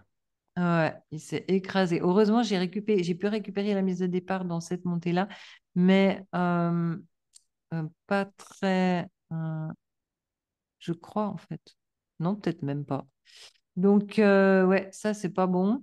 Les abonnés Twitter, bon, on a vu pire, mais effectivement, il se passe pas grand-chose. Ouais, c'est très décevant, hein. Très décevant. Bon, il y a eu la distribution des tokens. Alors, allons voir. Alors là, typiquement, tu vois, cette distribution des tokens, là, je me demande si c'est pas juste, tu vois, une montée verticale comme ça, je me demande si c'est pas juste CoinGecko qui n'était pas à jour. Et un jour, il y a un membre du projet qui s'est dit, ah bah tiens, on va remplir le formulaire, on va leur envoyer des infos. Et du coup, CoinGecko s'est mis à jour. C'est pour ça qu'il y a une montée verticale. C'est pas forcément une Mhm. distribution du token pile ce jour-là, tu vois. Euh, Oui, ah, parce que c'est plat en fait un peu avant avril 2024 jusqu'à août, août-septembre, je pense. ouais, ouais, c'est un peu trop carré là, c'est louche. Mm. Donc, si on va voir, alors, c'est celui qui a gagné la bataille sur les trois, c'est Chain Broker, que mes outils ont déterminé que c'était celui qui avait le plus d'infos correctes. Donc, Chain Broker, ici, on peut voir que ceux qui l'ont acheté dans la private sale avant le lancement sont à 1 fois 1,44. Donc, ça veut dire qu'ils sont légèrement bénéficiaires. Private sale, OK. Public sale, hein, à peu près pareil. OK. Mais quand même, le prix est monté jusqu'à 5,46 $. Donc, il y a eu un moment où ils étaient très bénéficiaires, quand même. Mhm. À voir Est-ce quelle qu'ils ont... proportion des tokens. Ouais, c'est ce que tu allais dire, C'est hein? ça, ouais, ouais, j'allais dire ça. Est-ce qu'ils ont pu toucher à ce prix-là? Ouais, alors sûrement une petite partie, mais ouais, pas grand-chose. En tout cas, assez pour récupérer la mise au départ, hein, ça quand même. Euh, OK, donc actuellement, ils ont distribué 62,6, 63% des tokens. Donc, c'est le chiffre qu'on trouve ici. 60, ici, c'est marqué 65. Attends, ici, c'est marqué 62,6. Et ça, c'est Chain Ouais. Broker. OK. Et puis, là, on voit la distribution. On est en plein milieu. OK. Et Donc les... ils ont pas fini de distribuer quand même. Il y a quand Non, même non, pas non. mal encore. Ils ne sont pas à 100%, effectivement. Et les prochaines distributions, donc 25 février, il y a plusieurs wallets qui vont recevoir. Ensuite, Ça, c'est tout 25 février. Il y a plein de wallets. Ouais, parce qu'en fait, là, c'est subdivisé dans plein de wallets. Et si tout le monde reçoit un petit morceau le 25 février, boum, eh ben, ça fait plein de cases ici. Ensuite, le 1er mars, le 25 mars. OK. Et le 25 mars, il y en a plein. Voilà. Et ensuite, le 25 avril, il y en a plein. OK. Donc, c'est une fois par mois. Et après, ben, moi, mes outils, ils calculent, ils font les additions de tous ces tokens qui sont distribués pour dire que sur 90 jours, ça va faire plus 17% du market cap et sur un an, ça va faire plus 45% du market cap. Alors, c'est transparent parce que je mets des couleurs que sur les extrêmes, mais là, ils perdent quelques points, hein. Hmm. Voilà. Euh, du coup, si je veux voir cette distribution-là et que je la regarde ici, ben, je vois qu'effectivement, CoinGecko, ils n'avaient juste pas les infos. Et là, ils se sont mis à jour parce que la réalité, c'était un trait bleu qui descendait en diagonale ici pour Hmm. faire quelque chose comme ça. Voilà. Autrement, GT Protocol, est-ce que j'en achèterais maintenant? Est-ce que ça pourrait être un géant endormi qui pourrait re-exploser?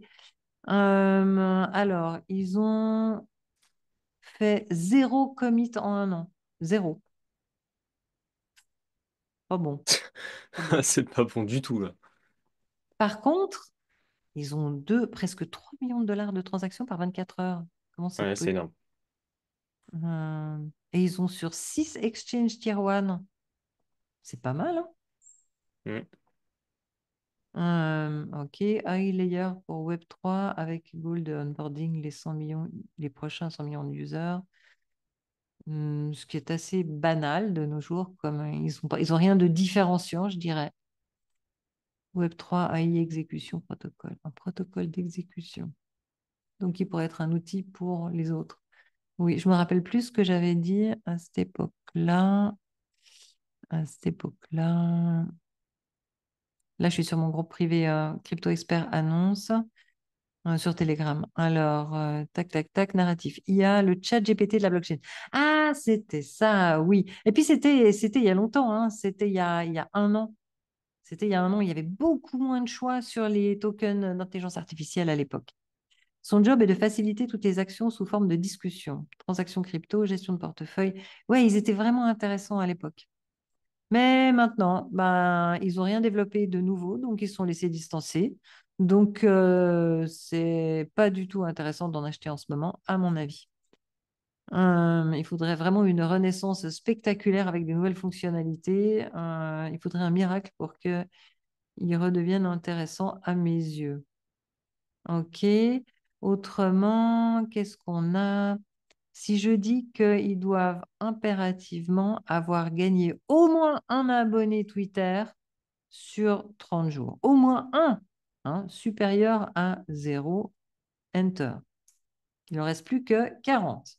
OK. Et je mets les meilleurs scores en haut, du plus grand au plus petit. Voilà, ça vient. Voilà. Et là, ouais, il ne reste pas grand-chose, hein. Euh, donc là, on va s'intéresser aux meilleurs scores. Hmm, il y en a des qui ont souffert. Euh, Safe a une excellente note Token Metrics. 95%. Déjà, c'est très rare d'être en dessus des 90%, mais une note technologique à 95%, mais c'est incroyablement rare. Donc, Safe, c'est pas mal. On va aller le regarder et je propose que ce soit le dernier de ce scénario. Ah, je Euh, serais très curieux de savoir aussi parce que ils se sont pris une claque avec le hack de Bybit, notamment. Et je serais très curieux de savoir leur Safe, c'est... distribution. Ah, tu parles de Gnosis Safe, hein.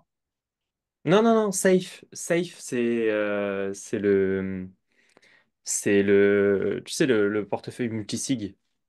Ben oui, c'est Gnosis qui fait ça. Gnosis Safe. Mais je ne savais pas que ce token était du Si, même si, projet. c'est la même chose. Ouais. D'accord. Ah ouais, tu as raison. C'est le wallet. Ok, donc là, moi j'ai un partenariat avec Crypto Flash France. Ah oui, maintenant il s'appelle Crypto Flash. Tu le connais sûrement voilà, sur YouTube. Et donc il me met des news, il me met plusieurs news par jour avec des notes. Par exemple, là, ça, c'est rouge vif, donc ça va enlever plein de points dans sécurité sur une durée qui dépend de ce qu'il a mis dans mon formulaire.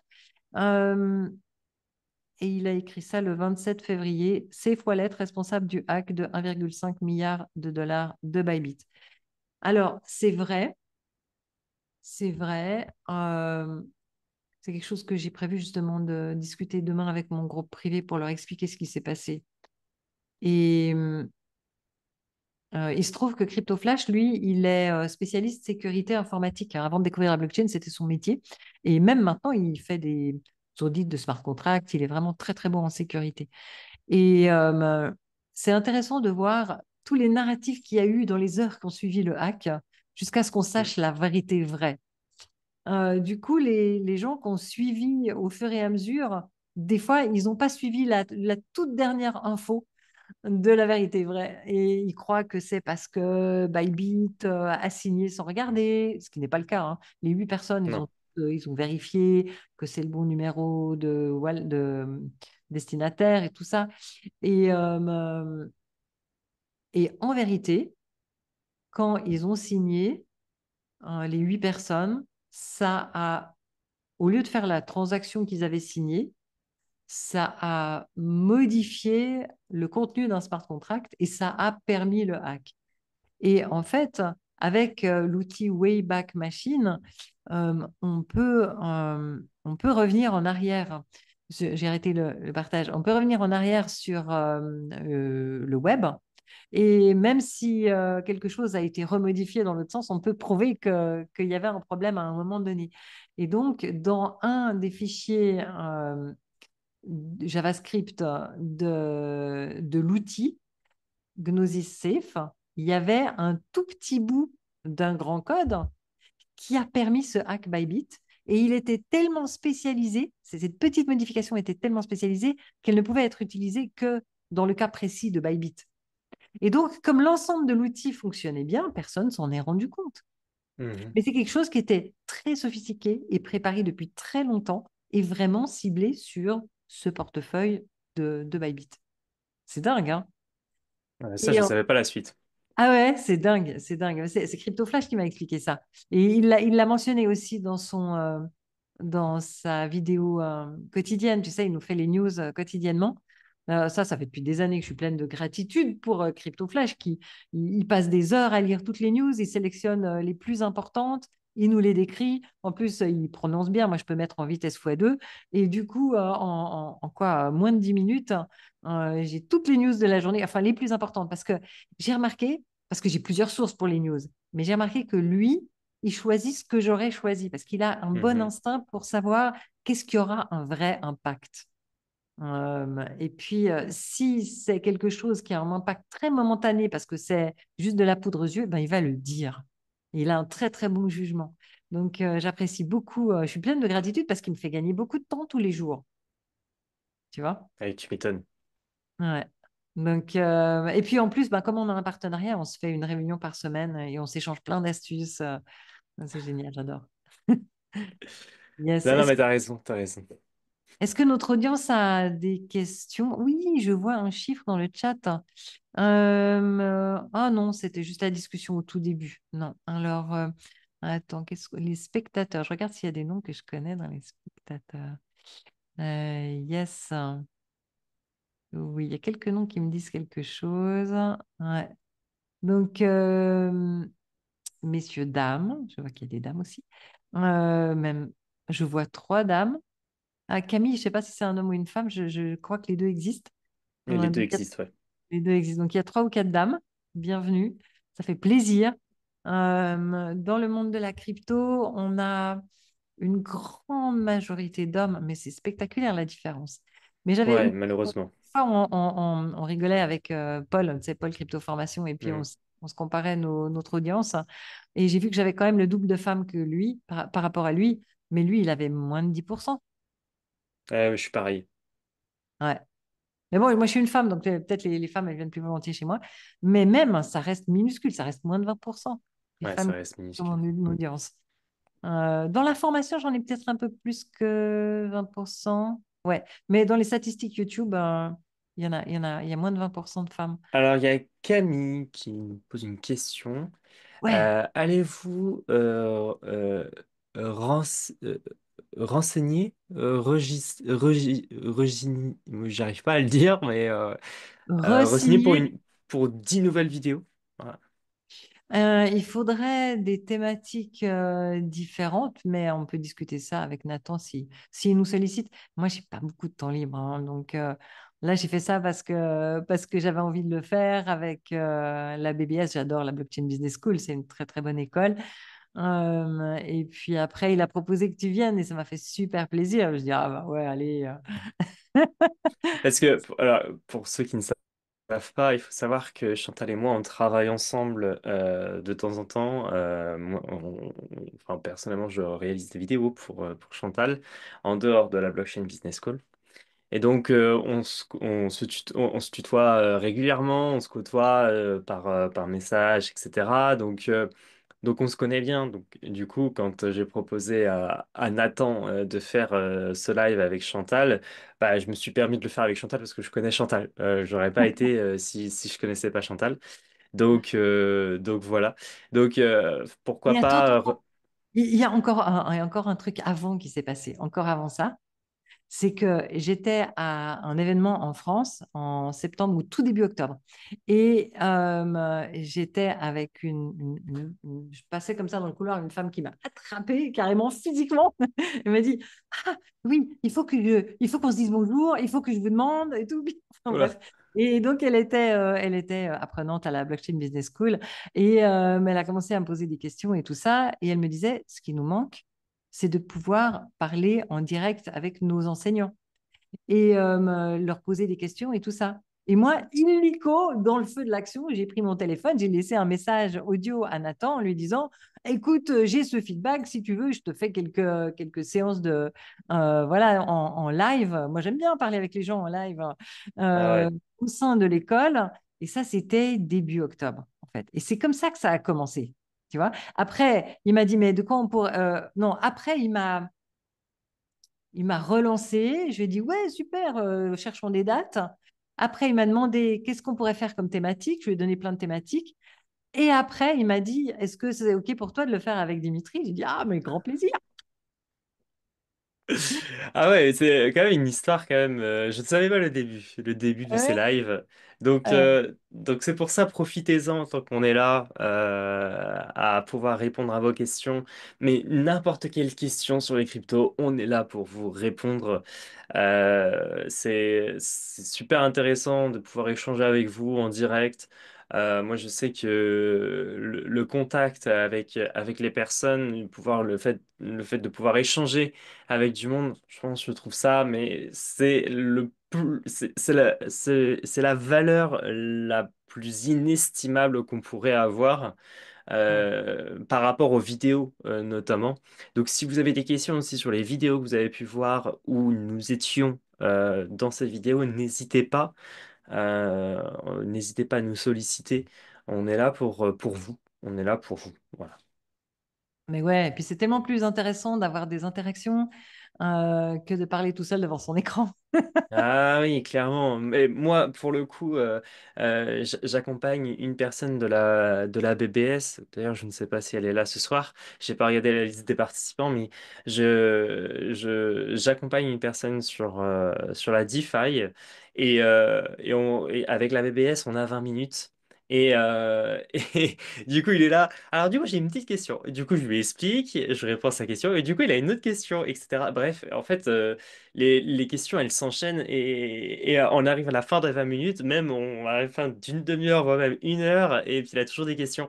Donc c'est ultra intéressant de pouvoir échanger comme ça parce que quand on parle d'un sujet, on peut être focus sur le sujet, puis après, bah, on dérive sur un autre sujet, puis ah, mais puis est-ce que tu savais ça, machin, etc. etc. Puis voilà, bref, il y a plein de trucs à apprendre, que ça soit de nous, que ce soit de vous aussi, quand on échange sur des parcours en particulier ou sur les connaissances que vous avez eues à travers la BBS ou autre. C'est ultra gratifiant de pouvoir vous aider, vous accompagner. Enfin, moi, personnellement, moi, j'adore ça. Je sais pas toi, Chantal, mais moi, j'adore. Yes. Yes. Et en plus de ça, moi, je voudrais encourager tous ceux qui nous écoutent à se former. Donc, si vous êtes là sur un webinaire de la BBS et que vous avez l'intention de vous former et que vous êtes en train de vous former, et vraiment, je vous félicite parce que j'ai vécu les débuts de l'informatique. Hein, j'ai programmé sur le tout premier basique qui ait jamais existé. On sauvait sur des bandes audio. J'ai j'ai vécu le tout début du web.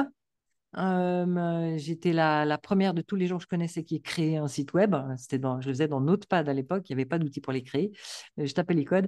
La blockchain, je suis arrivée début 2017. C'est pas les tout débuts, mais dans le futur, je pense que les gens diront que c'est très tôt. Euh, et chaque fois, je vois que quand on adopte une nouvelle technologie et qu'on est parmi, on va dire, les 20-30% de premiers, surtout les 20% premiers qui sont correctement formés, mais on se fait des couilles en or. On gagne 10 fois plus que les autres. Mm. Moi, j'ai toujours fait une carrière avec des très, très bons salaires parce que j'avais toujours une longueur d'avance. Par exemple, quand j'étais chef de projet informatique, j'ai tout de suite repéré que les développements en mode agile, ça allait super bien marcher parce que ça délivre des trucs qui fonctionnent rapidement et ça délivre ceux qui ont le meilleur rapport qualité-prix d'abord. Donc, et puis en plus, c'est très stimulant pour l'équipe. Donc, ce que j'ai fait, j'ai pris sur mes vacances, sur mon argent, j'ai passé la certification, tiens-toi bien, 8 ans avant mes collègues. Ah oui, Ouais, waouh. ouais. Ok. Et ouais, parce que j'avais tout de suite repéré que c'était important. Et puis parce que ben voilà, j'étais à la RTS, la télévision suisse, et que le temps qu'ils forment les chefs de projet, et les chefs de projet, il y en a certains qui étaient assez, on va dire, ils avaient leurs habitudes. C'est gestion de projet waterfall. Fermé, quoi. Ouais, mais surtout, ils avaient tellement l'habitude d'un truc qui fonctionne où ils font une monstre étude des besoins, et ensuite ils réalisent le projet, et ensuite ils mettent en prod 2 ans plus tard, mais les besoins ont changé entre-temps. Oui. Par contre, le monde a évolué. Quand c'était avant Internet, eh bien, tu pouvais faire ça. Le monde changeait beaucoup plus lentement. Mais maintenant, tu peux plus. Donc, ils ont fini par s'y mettre. Mais il y avait pas mal de résistance. Et le temps que l'entreprise, qui est quand même une grosse entreprise, dégage un budget sur une année ultérieure pour former tous les chefs de projet à savoir faire ça, ben voilà, ça a pris quelques années. Mm. Mais du coup, moi, j'avais déjà l'expérience et non seulement le brevet, mais en plus, je l'ai expérimenté. Donc, c'est pour dire, quand on se forme sur une technique émergente, il y a un moment où on est très, très recherché. Et au début de l'informatique et au début du web, il y a eu un moment, il n'y avait pas assez de formateurs et pas assez de gens formés. Les entreprises engagées à prix d'or des gens qui avaient une toute petite formation dans le domaine. Donc, vous qui nous écoutez, vous avez probablement déjà une formation de base. Vous êtes peut-être journaliste, peut-être comptable, peut-être avocat, peut-être je ne sais pas quoi. Eh bien, du moment que vous avez cette formation de base, vous pouvez y coupler la blockchain. Et à ce moment-là, vous aurez une longueur d'avance par rapport aux autres personnes qui ont cette formation de base. Et à ce moment-là, vous pouvez carrément doubler le salaire, les doigts dans le nez. Mm. Facile. Donc, ça vaut vraiment la peine de se former. Oui, clairement. Et d'ailleurs, en parlant de formation, il y a Sarah qui nous pose la question, quels sont nos livres ou chaînes YouTube préférées pour s'enrichir sur le sujet? Ah ah! Alors, au niveau des valeurs, moi, je suis fan de Andreas Antonopoulos, qui parle depuis tellement d'années de Bitcoin et aussi un peu de Ethereum et de Lightning Network, mais surtout Bitcoin à la base. Et comme on ne connaît pas Satoshi, à mes yeux, Bitcoin, c'est Andreas Antonopoulos.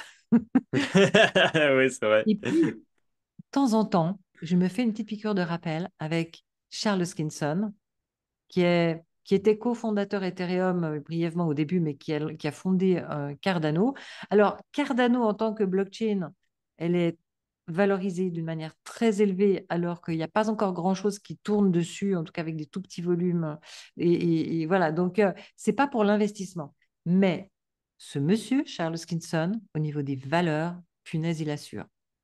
Et de temps en temps, je me fais une petite piqûre de rappel. Et il se trouve que tout à l'heure, j'ai écouté une vidéo de 13 minutes de lui où il rappelait quelles sont les valeurs, la vraie décentralisation. Vraiment, j'étais là. Ah ouais, vraiment, on n'est pas là pour rien. On n'est pas là pour rien. On est en train de construire le monde de demain. Et il faut qu'il soit mieux qu'avant. Il faut qu'il y ait moins de magouilles, qu'il y ait moins de corruption, qu'il y ait plus de justice, que les personnes, quel que soit leur niveau, puissent être traitées toutes de la même manière. Mhm. Et ça prend du temps. Tu regardes par exemple les emails. Maintenant, n'importe qui, même sur un téléphone à Bali, un téléphone, c'est moins de 100 euros, hein. Donc, Mhm. tu prends un téléphone, un vrai smartphone entièrement fonctionnel, tu envoies un email gratos. Tu as des emails gratos avec Gmail, par exemple. Quand c'est gratuit, c'est toi le produit, je sais, mais on s'en fout. Il t'envoie le email gratos. Maintenant, automatiquement, il est en HTTPS. OK? Il a fallu que la technologie s'améliore et se généralise pour que les gens soient protégés dans leur privacy, dans le fait de Mhm. ne pas divulguer des informations confidentielles. OK. Un jour, on aura ça pour l'argent, ce HTTPS, pour la privacy de notre argent et euh, pour être traité tout le monde de la même manière. Je veux dire, ça peut être la personne parmi les plus riches du monde ou, je ne sais pas moi, une personne dans la brousse qui a un vieux téléphone voilà, d'occasion. Ben, dans tous les cas, ils bénéficient du même service HTTPS. Avec le S, avant, il n'y avait pas. Dans le cadre, dans HTTPS, c'est pour les sites web, mais dans le cadre des emails, il y a une technologie similaire.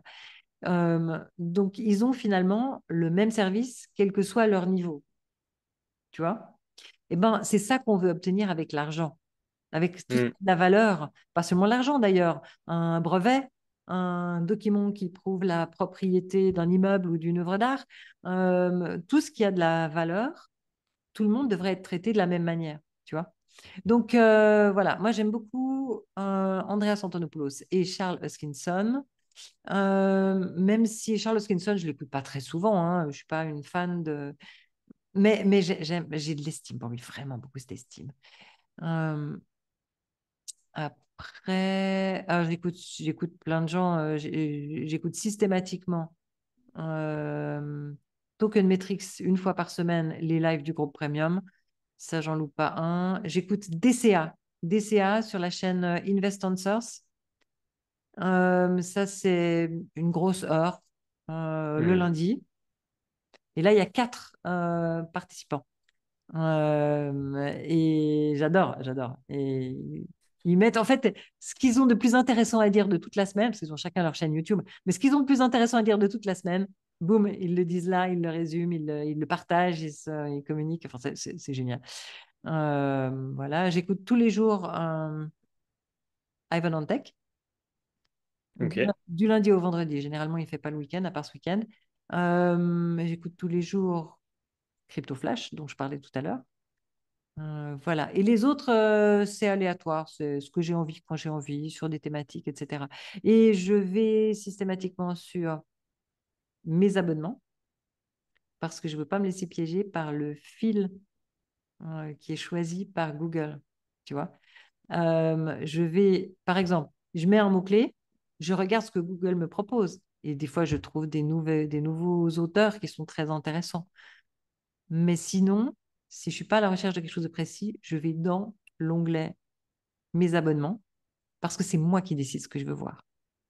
Mhm. C'est ça avec la plupart des réseaux sociaux. Je gère mon temps parce que je veux rester créative, sinon c'est trop vite fait, hein. Tu commences à scroller, tout d'un coup, tu es 1 heure et demie plus tard, tu n'as rien compris ce qui t'arrive. Moi, je suis trop fragile. Ouais, c'est clair. Je me fais avoir à tous les coups, je ne prends même pas le risque, hein. J'ai Yes. Donc voilà, c'est ça que je regarde tous les jours, beaucoup sur YouTube en fait. Des fois des podcasts, mais la plupart du temps c'est YouTube. Et quand je lis, c'est pour me détendre. Je lis un roman au soleil sur une chaise longue pendant 20 minutes. C'est mon petit sucre. Et après, je reviens faire quelque chose de plus créatif. Voilà, à toi, Dimitri. Alors, moi, je regarde pas mal les vidéos de Owen Asher. Euh, je trouve ça vraiment pertinent, intéressant. Il va droit au but. Il est assez bien là-dessus. Après, je t'avoue que je regarde moins des vidéos comme toi, un peu à l'international. Je regarde de temps en temps et j'écoute de temps en temps tes vidéos aussi Merci. sur ta chaîne. Euh, et puis après c'est effectivement en fonction de mon besoin, c'est en fonction de ce que je recherche, etc. Mais pour le coup, à l'inverse de toi, je suis plus soumis aux suggestions de Google. Là-dessus, je regarde beaucoup les pour toi. Donc voilà par rapport à ça. Après, au niveau des livres, euh, au niveau des bouquins, j'aime bien les petits livres qui se lisent facilement pour comprendre un peu plus en détail sans forcément trop rentrer dans les détails.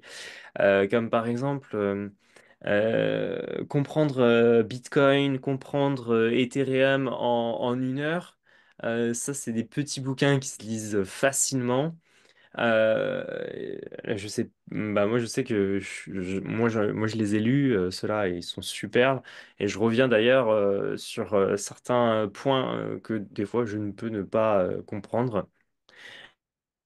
Il y a, pour ceux qui veulent aller un peu plus dans le technique, il y a la première édition de Wallcrypt qui est très très intéressant. Mais là, pour le coup, là, il faut s'accrocher parce que là, c'est très technique par rapport à d'autres livres. Ça dépend des Euh, chapitres. ouais, ça C'est dépend des chapitres. Ouais, très c'est variable d'un variable. chapitre à l'autre. C'est vrai Ben, que c'est l'important, variable. c'est à regarder un peu comme un dictionnaire, dans le sens où on choisit un Hmm. chapitre dans la table des matières sur une thématique qui nous intéresse et c'est vite lu, en fait, un chapitre. Donc, c'est pas mal, Wallcrypt. Si vous... Mais ils ont sorti une partie 2 d'ailleurs. Ils ont sorti Yes, mais j'ai écrit 2 chapitres dans le premier, un chapitre dans le deuxième. Et j'ai euh, beaucoup aidé pour les relectures. Et du coup, je connais les autres chapitres. Ouais. Donc, Donc, toi, tu lis Wallcrypt. Dis-moi un chapitre que tu as bien aimé. Une thématique. mais ça fait longtemps que. Mais j'ai pas lu le tome 2. J'ai lu le tome 1, mais pas le tome 2. Ouais, ça fait longtemps par contre, là, je pourrais pas te dire. Ça fait super Ouais, longtemps. ouais, je comprends. Parce que le tome 1, il est sorti en 2021, je crois, ou 2020. Quelque chose comme ça. Non, Non? Je dis une bêtise euh, peut-être, hein. soit 2021, soit 2022, carrément. Hein. Le Ok. temps qu'ils sortent. Mais depuis, j'ai pas relu le tome 2. J'ai pas lu le tome 2. Mais, euh, mais voilà, après, sinon, qu'est-ce qu'il y aurait comme livre intéressant sur les cryptos? Euh,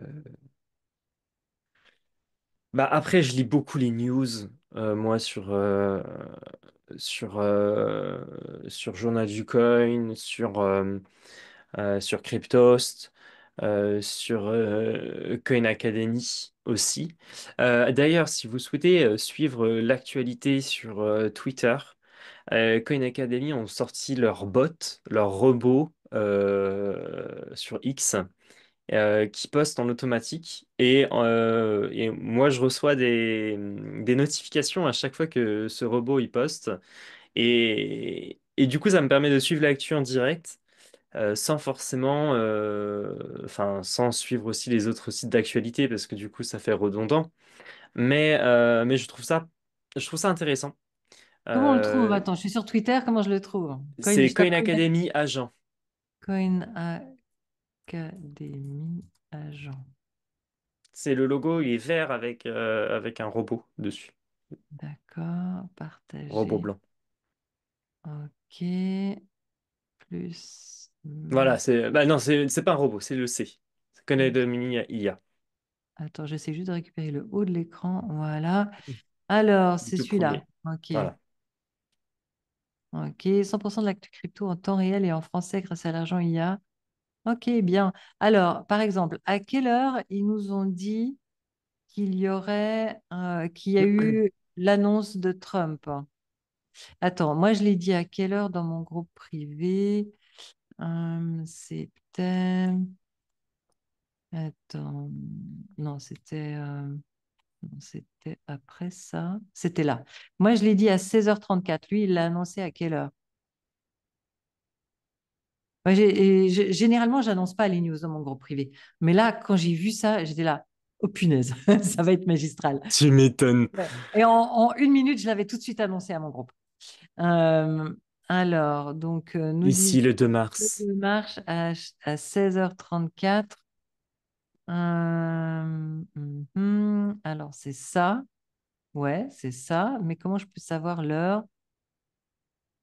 16h28. 16h28. Excellent. Ah, ça veut dire ils avaient 5 minutes d'avance sur Coinbureau, qui sont pourtant très professionnels. Et autrement, hum, il y a ici, alors attends, Le journal du coin, ils sont vachement à la bourre, je trouve. ils sont très bien, ouais. Ils sont très bien, mais ils postent un peu plus long. Un peu plus tard, je trouve. Ça va. Ici, ils l'ont dit à 16h31. Ah, ça va. À 16h31 et ici à 16h28. Bon, à 3 minutes près. Euh, et moi, je l'ai dit quand j'ai reçu l'alerte de Coin Bureau, et je l'ai dit dans la minute qui suivait. Donc, Coin Bureau l'a dit, moi je l'ai dit à 16h34, Coin Bureau l'a dit à 16h33. Ouais, donc ça veut dire que Coin Academy était mieux sur ce coup-là. Oui. Mm. Ouais, ok. Donc, attends, alors je vais faire follow avec la cloche. Ça a marché la cloche? Ouais, je pense. Oui, oui, oui. Ouais. Ok, ok. Bon, en général, j'aime pas tellement les trucs qui me font des alertes pour ne pas me laisser déconcentrer. Mais pour Twitter, ce que j'ai fait, c'est que c'est une alerte qui s'affiche, qui est silencieuse, qui fait même pas vibrer le téléphone. Et donc, si j'ai les yeux dessus, je la vois passer brièvement. J'ai l'habitude, je fais pas très attention, mais oui, bah, la preuve, je sais réagir quand c'est important. Et si j'ai pas les yeux dessus, ben, ça passe sur l'écran d'accueil et après, j'ai plus qu'à scroller pour voir en vitesse. Ou alors, je scrolle pas du tout et plus tard, je vais regarder ce qui s'est passé là-dedans. Je regarde les non lus plusieurs fois par jour.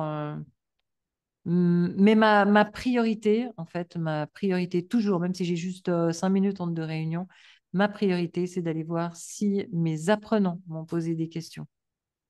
Par exemple, là, donc là, je disais la news que Binance va passer sur USDC au lieu de USDT. Je les ai rassurés. Au final, vous pourrez continuer à faire vos trades. Il faudra juste les faire dans des paires USDC au lieu d'USDT. Mm. Et une de mes apprenantes me demandait, penses-tu qu'il faille annuler les ordres de vente placés en USDT pour les remplacer par des ordres en USDC? Théoriquement, il faudra le faire quelque part durant le mois de mars, puisque le délai est au 31 mars. 31. Ouais, Mais, ou 31 ou 30, je ne sais plus, c'est marqué dans la. 31. Ouais, merci. Mais du coup, je lui ai dit, bah, moi, je vais attendre un peu, parce qu'il se peut tout à fait que ça soit un moyen de pression pour négocier un compromis avec USDT et que du coup, ils ne soient pas délistés au final, tu vois. Oui, Donc, oui, je vois ce que tu veux dire. du coup, bah, je leur expliquerai les pour et les contre demain que dans mon live du groupe privé qui a lieu une fois toutes les 2 semaines et ça tombe bien. Je vais leur expliquer ça un peu plus en détail, comment faire pour que ça se passe le mieux possible pour chacun. Donc, tout ça pour dire que même si j'ai juste 5 minutes, ma priorité, c'est de regarder si j'ai des questions de mon groupe privé. Et sinon, ma deuxième priorité, c'est de faire le suivi de l'entreprise et tout ça, et de créer des scores. J'adore créer des scores. Donc voilà pour cette question, Sarah. J'espère qu'on a pu y répondre. En tout cas, merci pour cette question. Ça aurait pu aider d'autres personnes. Allez, Voilà. il nous reste 10 Merci. minutes. Qui c'est qui a une question là? Camille, Cédric, Jean-Louis, Lionel, Marie, Sarah, allez, allez, allez, exprimez-vous, posez une question. Allez. Sinon, on va repartir sur la supply. Je peux vous refaire un scénario supply éventuellement. Yes. Non, mais c'est très très intéressant de regarder tous ces différents aspects avant d'investir. Euh, Limite, refaites-vous les vidéos, refaites-vous les petits check-up avant d'y investir. Je trouve ça très très intéressant et très très pertinent. En plus, on apprend des choses. Des fois, on peut tomber sur un truc qu'on ne le savait pas forcément. Et puis, mais ça, je savais pas. Et du coup, tu vas voir un peu plus et tout ça. Et non, non, si, moi j'adore ça. Exactement. J'adore. Yes. Donc, la BBS, ouais. Moi aussi, j'ai un apprenant qui me sollicite là, justement pour le coaching 20 minutes par 20 minutes. Là, c'est chouette, très Ah, intéressant. c'est trop bien. Un monsieur C'est très trop bien. intéressant et il me pose des questions intéressantes. J'aime bien parler avec l'audience parce que ça me donne de l'inspiration pour faire des vidéos YouTube qui vont intéresser Moi aussi. Moi aussi d'ailleurs. les vrais Quand utilisateurs. je fais mes accompagnements DeFi, ils me posent des questions et puis là je dis ah ouais c'est vrai que j'avais pas pensé à ça et du coup bah, voilà. D'ailleurs Camille, alors Camille nous pose une question. Comment gérez-vous votre multisig? Êtes-vous resté en deux tiers? Qu'avez-vous utilisé pour le faire? Safe, Bitcoin Core.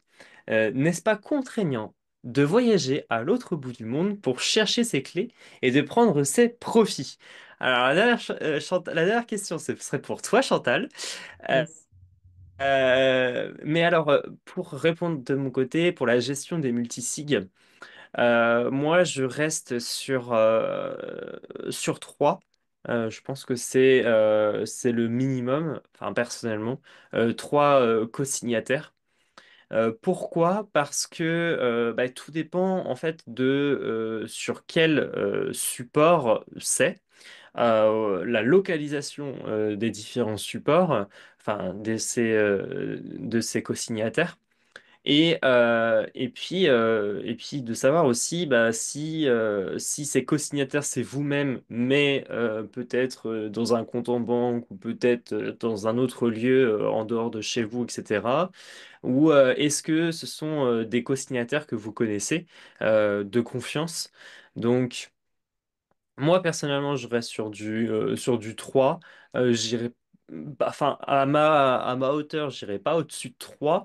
Je vois pas l'intérêt de mon côté. Mais sinon, je trouve que c'est ultra important d'avoir un multisig quand on a un très gros portefeuille. Bah, Chantal, je te laisserai répondre à cette question de ton côté, mais voilà, moi, oui, c'est vraiment bien. Au-dessus, au-dessus de, je pense, aller au-dessus de 50K, je pense qu'un multisig, c'est ultra important pour un portefeuille. Qu'est-ce que tu en penses, Chantal? J'en pense que les multisigs, pour une entreprise, quand il y a plusieurs personnes, c'est indispensable. L'idéal, c'est d'avoir 5 personnes avec au moins 3 qui signent, ou alors 3 personnes avec au moins 2 qui signent. Et une des 3, ce serait une personne distante, un notaire ou quelque chose comme ça. Et puis 2 personnes sur place pour l'opérationnel. Euh, En ce qui me concerne moi, il faut savoir que je fais tout à titre privé. J'ai pas d'employés. Ce sont tous des freelances. Il y a plein de gens qui travaillent avec moi, mais ce sont tous des freelances. Donc, je n'ai pas de multisig. Mais si mes fonds appartenaient à quelqu'un d'autre autant qu'à moi, à ce moment-là, bien sûr, j'aurais un multisig. Si par exemple, on faisait un pot commun avec mes 2 sœurs, bah oui, bah on ferait un multisig là, avec signature à 2, à 2 sur 3. Euh, donc, au niveau de ma stratégie de sécurité, j'ai plusieurs clés Ledger. Celle qui est la plus sécurisée est à un endroit où effectivement je dois prendre un avion pour y aller. Euh, et celle-ci, la plus sécurisée, euh, elle contient entre autres 25% de tout ce que j'achète que je garde pour la prochaine pointe de bulle, une fois tous les 4 ans. Donc, il y a un moment probablement en 2025 où je vais aller la chercher, où je vais commencer à placer des ordres de vente avec ces 25%. Pour le moment, c'est hyper sécurisé. C'est une clé dont je n'ai pas besoin parce que je fais que d'envoyer des fonds dessus. Alors, en théorie, c'est pas optimal parce qu'en théorie, je devrais régulièrement la connecter pour faire la mise à jour. Mais c'est pas très grave. Non. Ça me fait pas peur. Et de toute façon, j'ai les 24 mots gravés sur du métal pour cette clé-là, gravés sur du métal. Et le fameux hack à 5 dollars, hein, celui, on prend une clé à molette et on tape sur la tête de la victime jusqu'à ce qu'elle donne le mot de passe et les 24 mots. Eh bien, ça ne marcherait pas sur moi puisque je n'ai même pas les 24 mots. Ils sont en sécurité aussi. Et je dois aussi prendre un avion pour les atteindre. Donc, ça, c'est des fonds qui sont réellement en sécurité. J'ai déjà emmené mes 2 enfants sur place pour qu'ils puissent les voir et savoir quoi faire, leur montrer les modes d'emploi, les mots de passe, tout ce qui est à cet endroit-là. Et mon fils avait oublié sa pièce d'identité, il n'a pas pu rentrer, même si je me portais garante. C'est vraiment très sécurisé. Il a dû retourner à la maison chercher en vitesse, enfin bref. Donc, ça, c'est pour la clé principale. Après, j'ai une autre clé que je peux prendre avec moi qui me sert à faire des transactions un peu plus courantes. Voilà. Et puis, durant l'année de la bulle, surtout pas en bear market quand tout le monde fait faillite, hein, mais durant l'année de la bulle, pour moi, c'est OK de laisser des fonds sur des exchanges qui sont à un très haut trust score. Donc, je regarde le trust score sur Cognico, voilà. Et bon, tu me diras que FTX était à 10 sur 10 et que, et que Bybit s'est fait hacker alors qu'il était à 10 sur 10 aussi. Par contre, c'était pas la faute de Bybit. Ouais. Et franchement, ils ont bien surmonté quand même. Oh punaise, ils ont bien géré. Déjà C'est sur un le truc de moment, fou. un truc de fou, ils ont super bien communiqué. Ils ont tout Ouais. de suite obtenu tous les Ethereum qui leur manquaient, une petite partie en les achetant, une grande partie en les empruntant. Ensuite, ils ont profité de la baisse des prix pour en racheter plus. Et ils ont déjà remboursé les prêts. Mm. Et là, c'est comme s'il n'y avait jamais eu le hack. Et à aucun moment, ils ont arrêté ni même ralenti les personnes qui voulaient sortir leurs fonds de l'exchange. Mais j'ai trouvé ça fou. J'ai trouvé ça fou. Je me suis dit, ça y Et est, c'est la fin de Bybit. Je me suis dit, c'est la fin. Ouais, parce que c'est énorme, hein, 1,4 milliard. Mais Ivan Antec, tu sais ce qu'il disait tout à l'heure il disait, les Asiatiques, ça fonctionne vraiment bien, vraiment mieux que ce qu'on a nous en Europe ou aux États-Unis. Les Asiatiques, ils font le job, et comme ils sont très nombreux, c'est vraiment scalable. Intéressant, hein? Ouais, C'est super intéressant. ouais, ouais. Donc, ça, c'est mon niveau de sécurité. C'est OK pour moi de laisser des fonds, mais pas n'importe quand. Maintenant, oui, les exchanges, même ceux qui étaient sur le fil du rasoir, en ce moment, ils vont pas faire faillite maintenant puisqu'ils engrangent plein de fees, de frais de transaction. Donc, c'est OK pour moi, sur les exchanges les plus solides, de laisser les fonds qui sont dans des ordres d'achat ou des ordres de vente. Et du coup, j'utilise très peu ma clé Ledger. Mais pendant le bear market, tout le bear market, moi, c'était Ledger, Ledger, aucune confiance dans les exchanges. Mm. Je suis Voilà. entièrement d'accord avec toi. Ouais. Et Merci puis beaucoup en après, tout cas. j'ai le 2FA partout. C'est Ah super oui, oui. important. Oui, bah, pour les exchanges, Euh, le 2FA, la reconnaissance faciale aussi. Maintenant, je sais qu'on peut l'activer sur les exchanges. ok, C'est ultra important. ouais. Et aussi les bonnes habitudes. Je ne clique jamais sur un lien dans un email. Même si je crois qu'il est véridique, je vais ouvrir l'interface. je vais aller, que ce soit en Exchange ou autre chose, hein, je vais ouvrir l'interface et je vais aller chercher l'info. Je ne clique jamais sur un lien dans un email. Je me méfie, mais toujours. Je me méfie Ouais, même t'as des raison. PDF, sauf si l'expéditeur, je le connais bien, mais chaque fois, avant de cliquer sur un PDF, j'ai le réflexe d'aller survoler l'expéditeur pour vérifier l'URL de l'expéditeur, parce que 9 fois sur 10, c'est un scam, hein.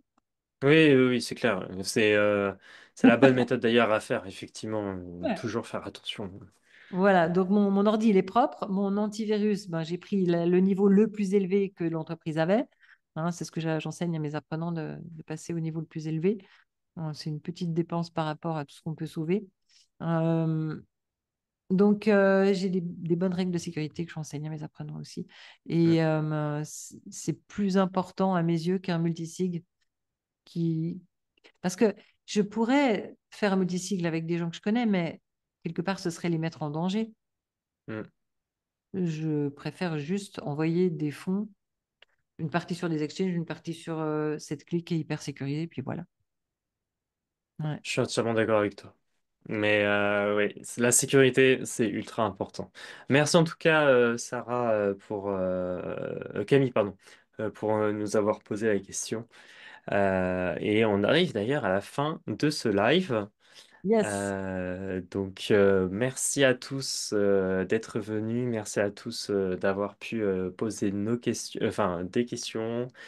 Si vous avez en tout cas d'autres questions à nous poser en one-to-one, n'hésitez pas à venir nous contacter, on est disponible.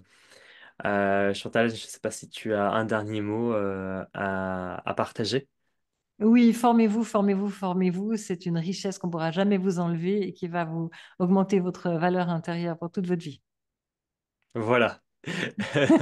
Allez, formez-vous, c'est le plus important. Merci à tous, passez une agréable soirée et si vous avez des questions, n'hésitez pas à les poser aussi avec Nathan pour de prochains lives. N'hésitez pas à le solliciter si vous voulez qu'on continue à faire des lives après notre série.